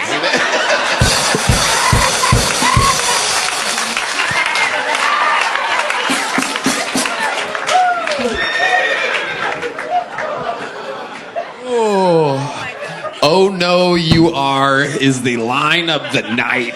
It shall be sealed forever. That is incredible. Brought to you by ZipRecruiter, Shopify, Prize Picks, and Open Phone. Ali Siddiq's 2 new specials are at Ali Siddiq Comedy on YouTube. Holy shit. Okay, Dr. Rabbit. So, what happened? Why did you leave the all-black college? She's got, if we're just completely honest, she's got a lot of special needs, and it was hard for me to do it completely on my own. So my parents were willing to step up, and she had been in... Wait, hold on. 7 foster homes, and yeah. The adopted daughter? Yeah. Okay, I asked a different question. Oh, I was sorry. Why did I okay. leave the college? I literally just left so that I could get help from my parents in Indiana to help raise her. Got it. Amazing. So she has special needs. What are those special needs? She needs a black mom. Okay. I mean, I'm not great at her hair, I'll be honest, but I try. It's on YouTube. It's on YouTube. I have a feeling I'm not going to have a job when I get back. No, you're great. Anyways, but I don't even know what you asked. What are the special needs of the adopted child? Yeah, so she's got pretty significant fetal alcohol syndrome. She came from foster care, so I got to really reiterate that so they don't think it's me. Right, exactly. Every time I go to the doctor, I'm like, she's adopted, and I kind of look like a jerk, but then they see why I have to really emphasize that. Right. But she does have an intellectual disability and some physical, like she has seizures and stuff because of the brain damage. Let me ask you a question. Yeah. When you adopt a kid like that, did you know that when you got it, or do you get a discount or something? Like, how does that work exactly? 30% off. No discount. Foster care is free. So yeah, no, it's foster care is free. So I didn't have to pay anything. But nice. Yeah, I knew ahead of time. So at any point, someone can go like, "I want it." No, you got to go through. There's some hoops you got to go through. But yeah. Did she already does the foster kids you? Do you get to is it like a dog? Do you get to rename it, or was the kid named whatever the original mom named it, like Hennessy or whatever? Yeah. So that's a law that I really want them to change, because at the age of 13, they can actually legally completely change their name to whatever they want it to be, and hers almost became Cardi B, Ariana Grande built, and I was like, we can't do that. And they're telling me legally you can't coach her on what to name herself, and I'm like, we're gonna have a Cardi B then. I mean, we can't do this. But she kept her name and just changed her last name to mine. Thank God. Wow. So you got a black child that want to be named after a Puerto Rican white lady. This is crazy. Hey, yeah, she got special needs. I mean, If I was her, I would have gone with Tardy B, to be honest with you. We're having, what do you mean? Oh, this is Kill Tony. Nowhere else can you say Tardy B. All right. I mean, that would have been the moment. Special needs, picking the name, Cardi B, she's black, da-da-da-da, right? Okay. It's a whole thing. Okay. You're an angel. You really are. Oh, thank you. And you're so likable, and it's incredible. Dr. Rabbit. What made you want to do this here tonight? I don't know. People have always told me that they think I'm funny, and I was really I was in a bad car accident when I was 16, and that's why my face kind of got destroyed, and I was really self-conscious, but people said I was funny, and so I'd kind of hide. And so what way to kind of re-immerse to the world by going on Kill Tony and... I love that. I love that. Michael Gonzalez has an interesting taste in blonde women. So if you're interested, he's a professional rock and roll drummer. Here's a big joke book. Your interview was amazing. Cool. You ready I'm for so it? not gonna You get got it. You can do it. Ready? Oh no. There it is. Dr. Rabbit. Ladies and gentlemen, thank you, Dr. Rabbit. Make some noise for her, everybody.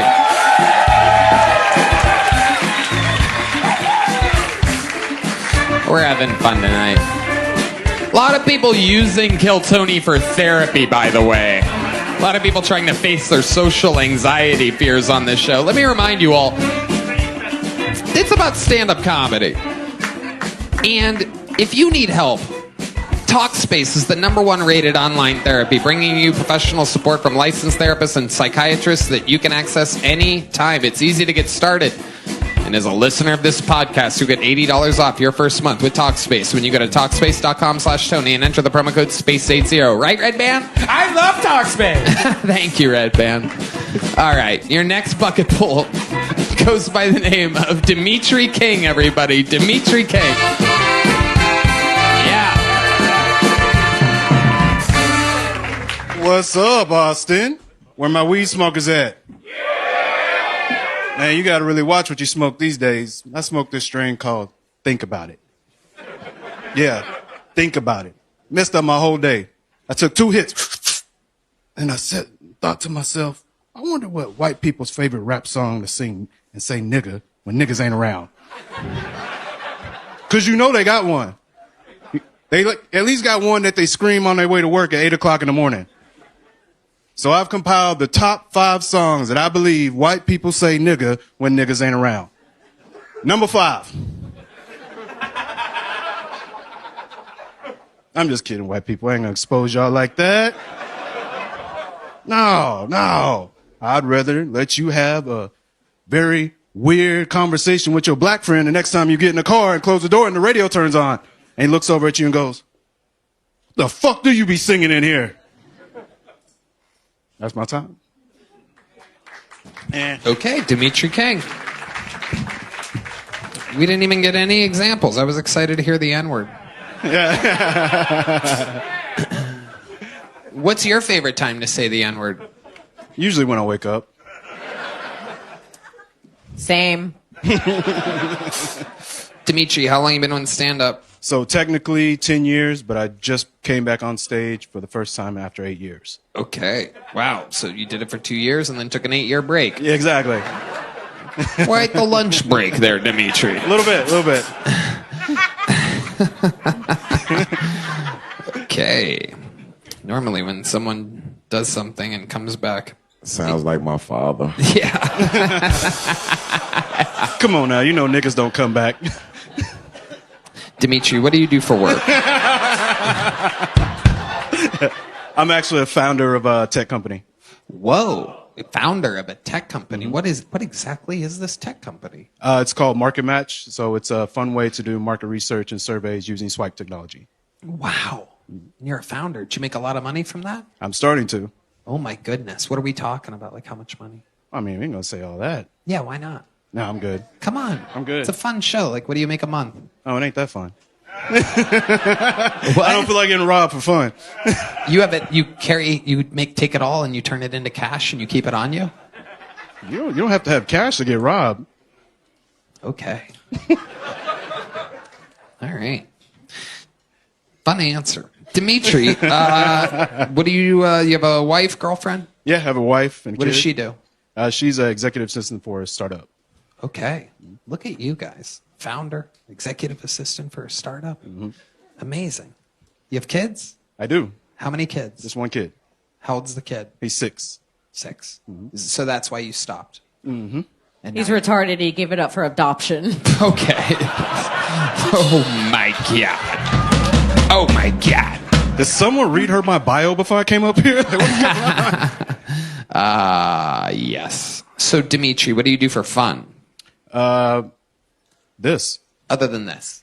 Just go out and hang with my friends. It's usually about it, traveling. What scares you? What are you scared of? You seem very comfortable on stage. I would say dolphins, perhaps. Yeah. No, I want you to think of your own answer. Thank you, Redban. It was totally worth it. I would say standing up here and not getting a single laugh. That might be the scariest thing ever. Wow, well, you'd be amazed how many people faced your fears tonight. It happened a bunch, Dimitri. Dimitri King, any relation to Martin Luther? Not that I know of. Okay. Maybe Martin Phillips. Oh. All right. Dimitri King. Yes, Most sir. interesting thing about your life? I just started my business and, I'm looking to bring it out to the world. That's about it. Okay. Anything at all? Anything interesting about your life other than the business?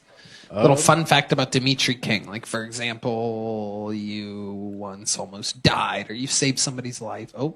So actually, yeah, I actually almost died. I'm diabetic, and I found out by being diabetic by basically being put in ICU. And I should have died, but I did not. Okay. My sugar was so high that I should have died, but I did not die, and luckily I'm here in front of you. That's everybody black. Yeah. Incredible. I believe it's called Kool-Aids. Great. What did you have or consume that put your blood sugar into such a precarious position? Chocolate milk. Wow. Wow, that is incredible. Yeah. Did you make the chocolate milk yourself? Did you mix the syrup in, or did you pre-buy it already mixed chocolate milk? Redban loves this question. It's a good question. It is. Because you can control the amount of chocolate if you have the Hershey's thing, so it's a good. Oh, no, it was the Dutch Borden chocolate milk. So it was the premixed. Well, we boarded very well. Ooh, very interesting. I was fancy that day. Tony, can I give you a fun fact? Yeah. About chocolate milk? Oh, please. I only drink it if I have somebody pregnant. Why? I don't know what it is. If somebody's pregnant by me, that's when I start drinking fucking chocolate milk. Any other time, I hate the shit. I done drank chocolate milk 9 times. That's how many kids you have. Exactly. Other than that, I don't fuck with it. All white milk, buddy. That is incredible. Amazing. What an interesting fun fact. Chocolate milk. Do you drink it, Ollie, when you drink it, when your girl's pregnant, do you drink it straight out of her breast?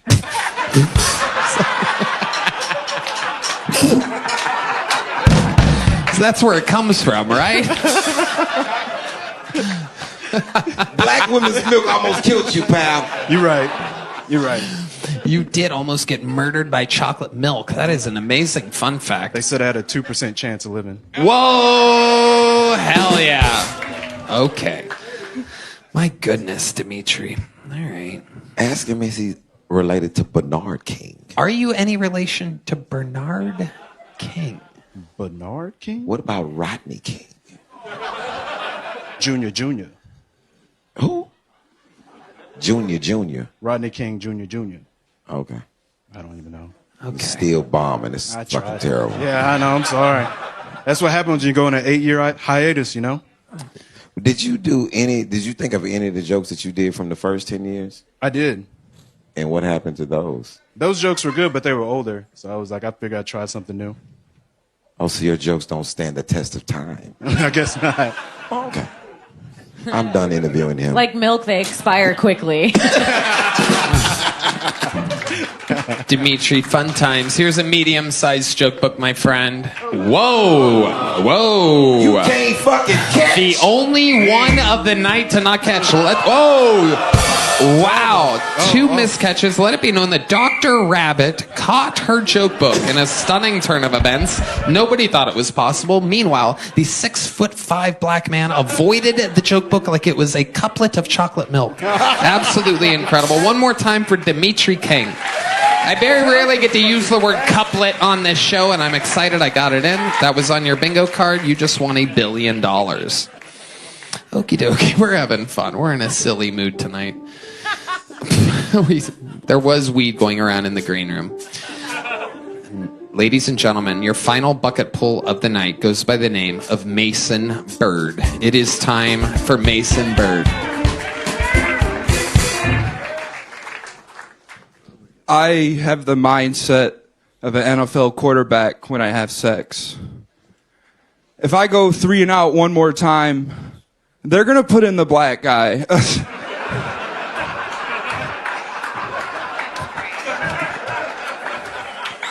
And they should. The black guys can do spin moves in the pussy. I'm much more of a pocket pussy passer. My pocket presence is crazy, dude. No, I don't use a pocket pussy. I know what I look like. I know I look like I know serial numbers. Is that the X472? Not sloppy enough for me, dude. There's a lot of double standards in this life. Like, if a guy likes trains, he's autistic. But if a girl likes trains, she's the coolest girl ever, dude.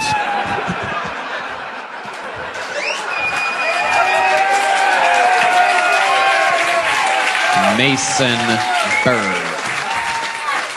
Fantastic, Mason. You've been on this show before, right? Yes, sir. And you were funny last time. Thank you very You're much. a funny guy. How long you been doing it? 3 years next week. And you're from where? Detroit. Detroit. And you live here now? Yes, sir. Hell yeah. You're doing great, Mason. What do you do? How do you make money? Right now, I'm at Jersey Mike's still. Absolutely. Yeah, Yes. dude. I know how to make sandwiches, man. Fuck yes. So do 100% of the people in the room. It's incredible. You take the fucking bread, you put the shit on it, and then you put the other piece of bread on top. Unbelievable work, Mason Bird. How many times have you been in the ICU for your diabetes? Completely healthy young man. Never. I don't have diabetes. I'm certain I'm close, but I'm. You said completely healthy? Somebody get Dr. Rabbit back out there so you can see him. I'm an athletic fat, all right?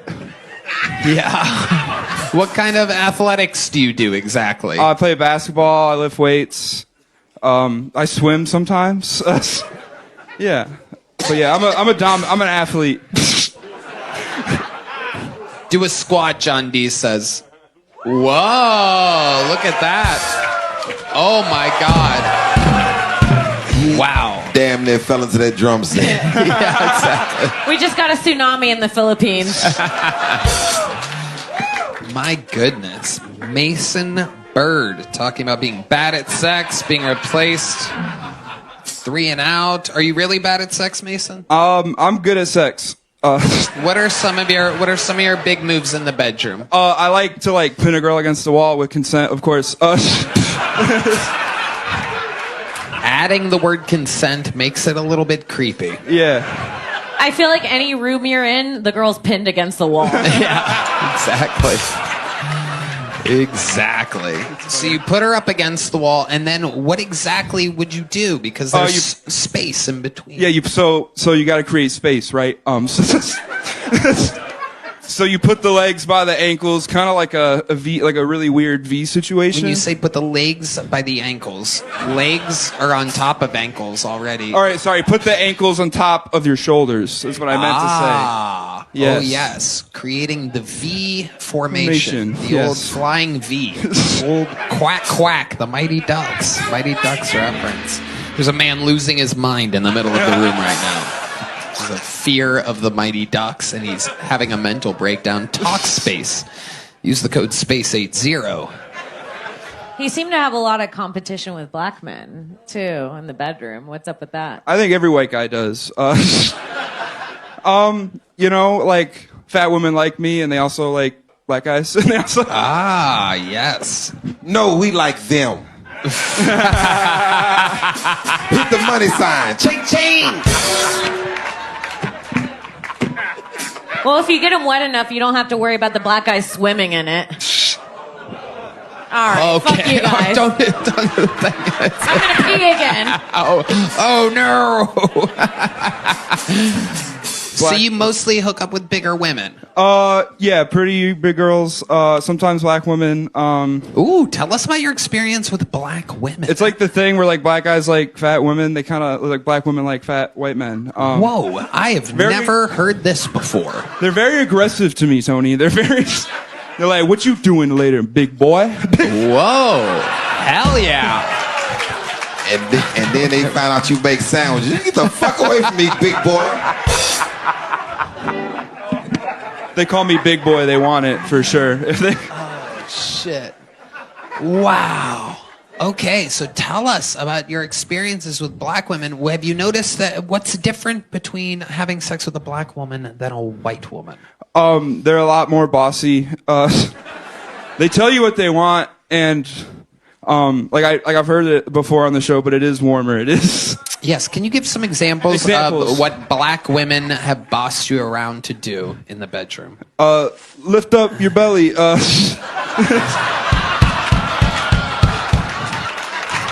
Rub it. Eat this pussy, what, big boy? That looks like the only thing you don't eat. Am I right? I mean, you could pussy eater.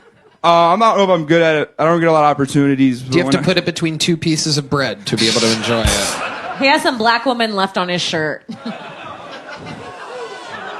Oh my goodness gracious. Oh my goodness gracious. Mason Bird. So your parents are back up in Detroit? They alive? Mom alive, dad dead. What happened to dad? Cirrhosis of the liver. Ooh, Redban. Redban, our chief cirrhosis of the liver correspondent. Even the liver was black. Oh my goodness gracious. He always said something black would take him out. It just was his liver. Amazing. Y'all gonna stop blaming shit on us. In Detroit, they're all right. Mason, incredible stuff. So fun. Do you have any other hobbies other than stand up and making sandwiches? I like to go walks in the middle of the night. Okay. It's not anything weird. I feel safe in the middle of the night. Fucking peeping Tom. What else? I have a cat. I like to feed my cat. I like to make her fat too. Oh, okay. What's the cat's name? Clover. Oh. But I call her Stinky for the most part. Stinky? Yeah. Wow. Sorry. Okay. You sleep with the cat? She crawls into the bed sometimes, but sometimes not. Uh-huh. Your cat confused as shit. Her name is Clover. Come here, Stinky. I like going to strip clubs sometimes. Ooh, okay. All right. What do you tend to do at the strip club? The first time I went to a strip club, I went with my father, and he kind of showed me the way. It's just following his footsteps. I like to go in, get a lap dance and be awkward with the strippers. Just be most awkward moment you've ever had. Hold on, let's check in with Ali Siddiq. See, that's not a black woman in this shirt. That's a stripper. Ah, that is true. Stripper juice, ladies and gentlemen. No doubt about it. We've seen this before. What's the most awkward moment you've ever had with a stripper? I tried to walk up to a lady for like 45 seconds and awkwardly trying to give her money, and I just kept walking away awkwardly, and the security got called, like, what's this guy's deal? And then they were scared because I was bigger than them, and then more security showed up. And then they let me keep hanging out, actually. It was the weirdest. They were he like, actually does lap band dances. Do you have any plans on losing the weight? Do you have Yes, any? I actually got a Gold's Gym membership. It's the last time I've been on. Wow. Haven't gone yet. You haven't gone yet. Haven't gone. It's just $30 a month I'm eating. He loves eating. How come you haven't gone yet? Laziness, I guess fear of inadequacy. Ooh, proper answer. Yeah, I guess I'm just afraid to be embarrassed at the gym by jack guys. Yeah. 'Cause fuck those guys, right? No, I'm just... You're Jack, too. Jack in the Box. Mason, fun times. Congratulations. You did it again. You already have a big joke book, right? Yes, sir. There he goes. Mason Bird, ladies and gentlemen. And that is the bucket portion of the show. Now, it's an interesting one tonight, ladies and gentlemen, because I must inform you that William Montgomery is on a very rare vacation with his family. Yes, very rare. And Ari Matti is sick. Came back from the road, and he's sick. Hans Kim is stuck, locked in a sushi restaurant right now.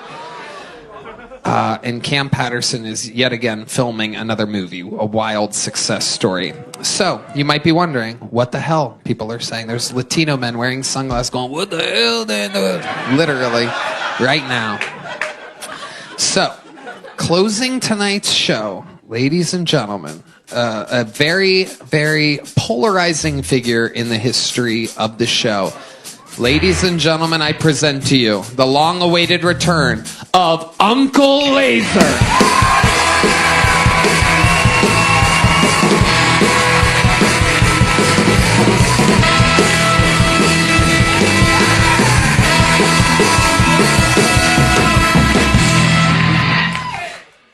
Yo, we got any trans people in here? I'm still gonna fucking talk about y'all. What's up? Hey, listen, I got invited to a drag brunch the other day. Okay, that's not the funny part, sir. But I know what you're thinking. Same thing I was thinking. Like bottomless mimosas, NASCAR, count me in. You know. And when I get there, it's bottomless mimosas, but like post-op pit crew dressed up like Mrs. Doubtfire. Okay, their wieners tucked under. Lady Gaga's "I Was Born This Way." And I'm just like, you weren't fucking born that way. You know, you weren't. But I get about 16 goddamn mimosas deep, and I forgot where it was. And your boy got ready to risk it all on a girl named Peter, okay? And me and Peter started fucking sexing back and forth, and I'm a shooter, so I led with a dick pic. Got one back. And I was like, what's that? She goes, that's before. I said, what's after? And she's like, well, I'm post-op. My wiener done been repaired into a lady's vagina. And I said, well, that's not Christian, you know. And y'all ever seen a wiener that's been turned into a vagina? Y'all ever reheat lasagna in the microwave for too long?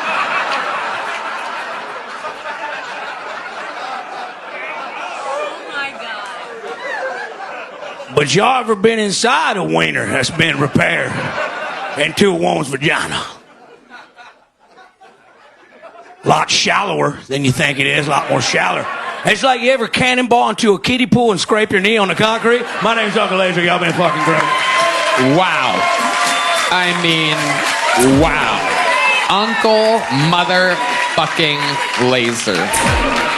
I know exactly what I want to say right now.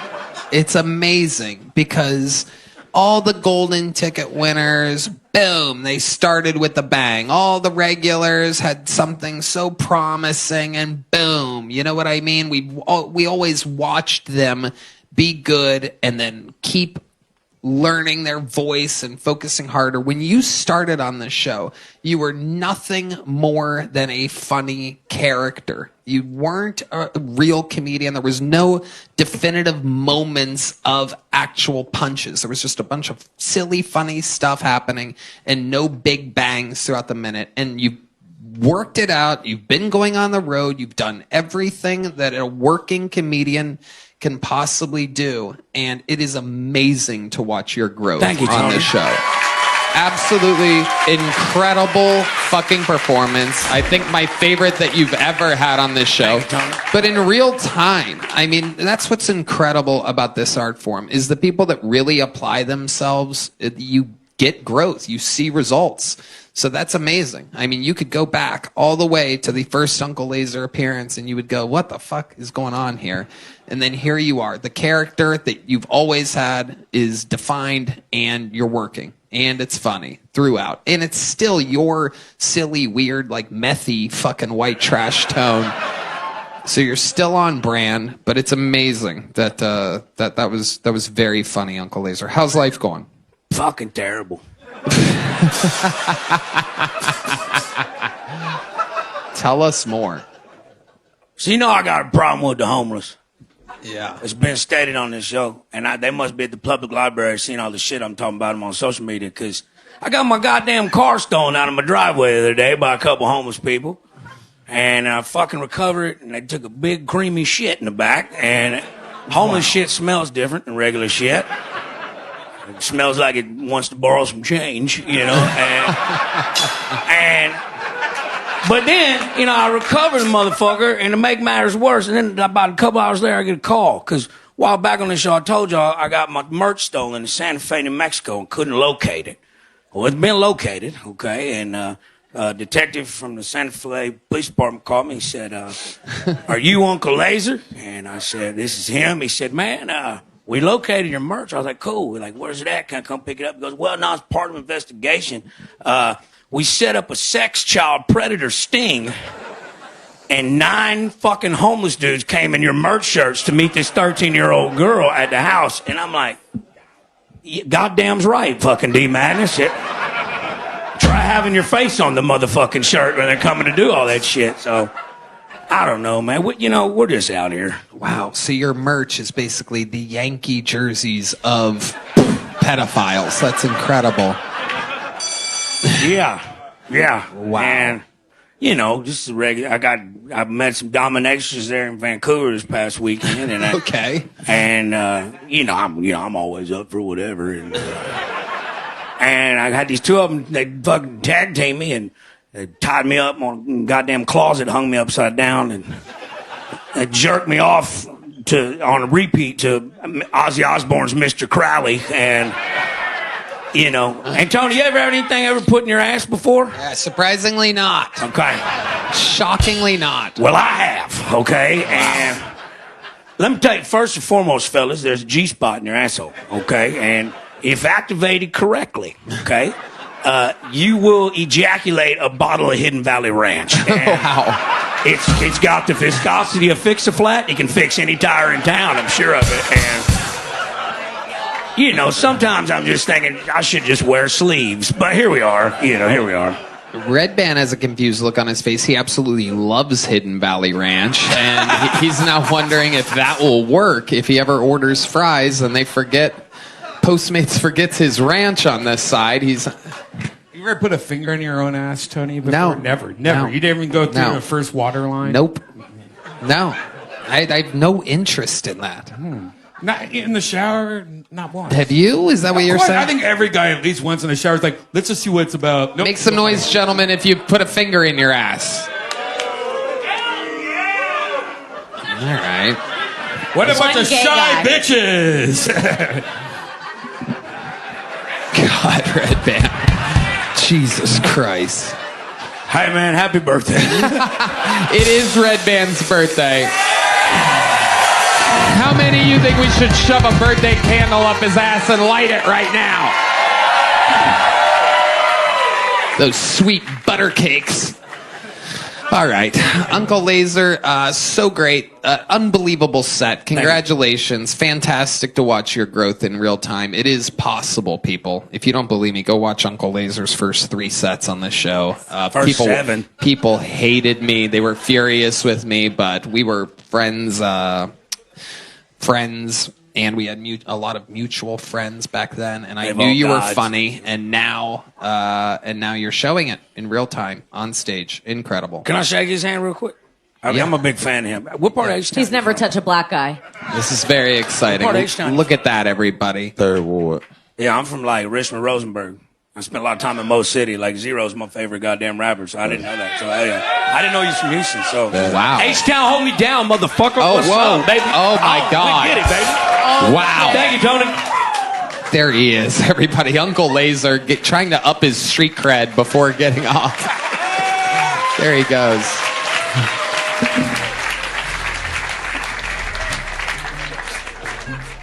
How loud can this place get for Ali Siddiq and Kim Congdon, huh? Ali Siddiq's new special. 2 new specials just dropped. Ali Siddiq Comedy on YouTube. He's on tour at alisiddiq.com. That's SIDDIQ.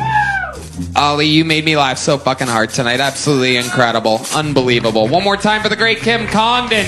12 and a half years of being Kill Tony royalty. One of the original regulars. KimCongdon.com for tickets to Nashville, Tacoma, Charlotte, Fort Wayne, Dallas. It's all happening, people. Thank you to ZipRecruiter, Shopify, Prize Picks, and OpenBone. The drawing from Ryan J. Ebelt is in. It's incredible. Let's see what Chris Rogers drew over there. Oh, James McCann with ice cream. All right, that's a special one. All right. How about one more time for the best damn band in the land? Fernando Castillo, Raul Vallejo, Carlos Sosa, Michael Gonzalez, Matt Muelling, John Dees, and D Madness. Redban. Check out The Secret Show every Thursday, Sunset Strip, ATX. Love you guys. We love you guys. Thank you. Good night, everybody.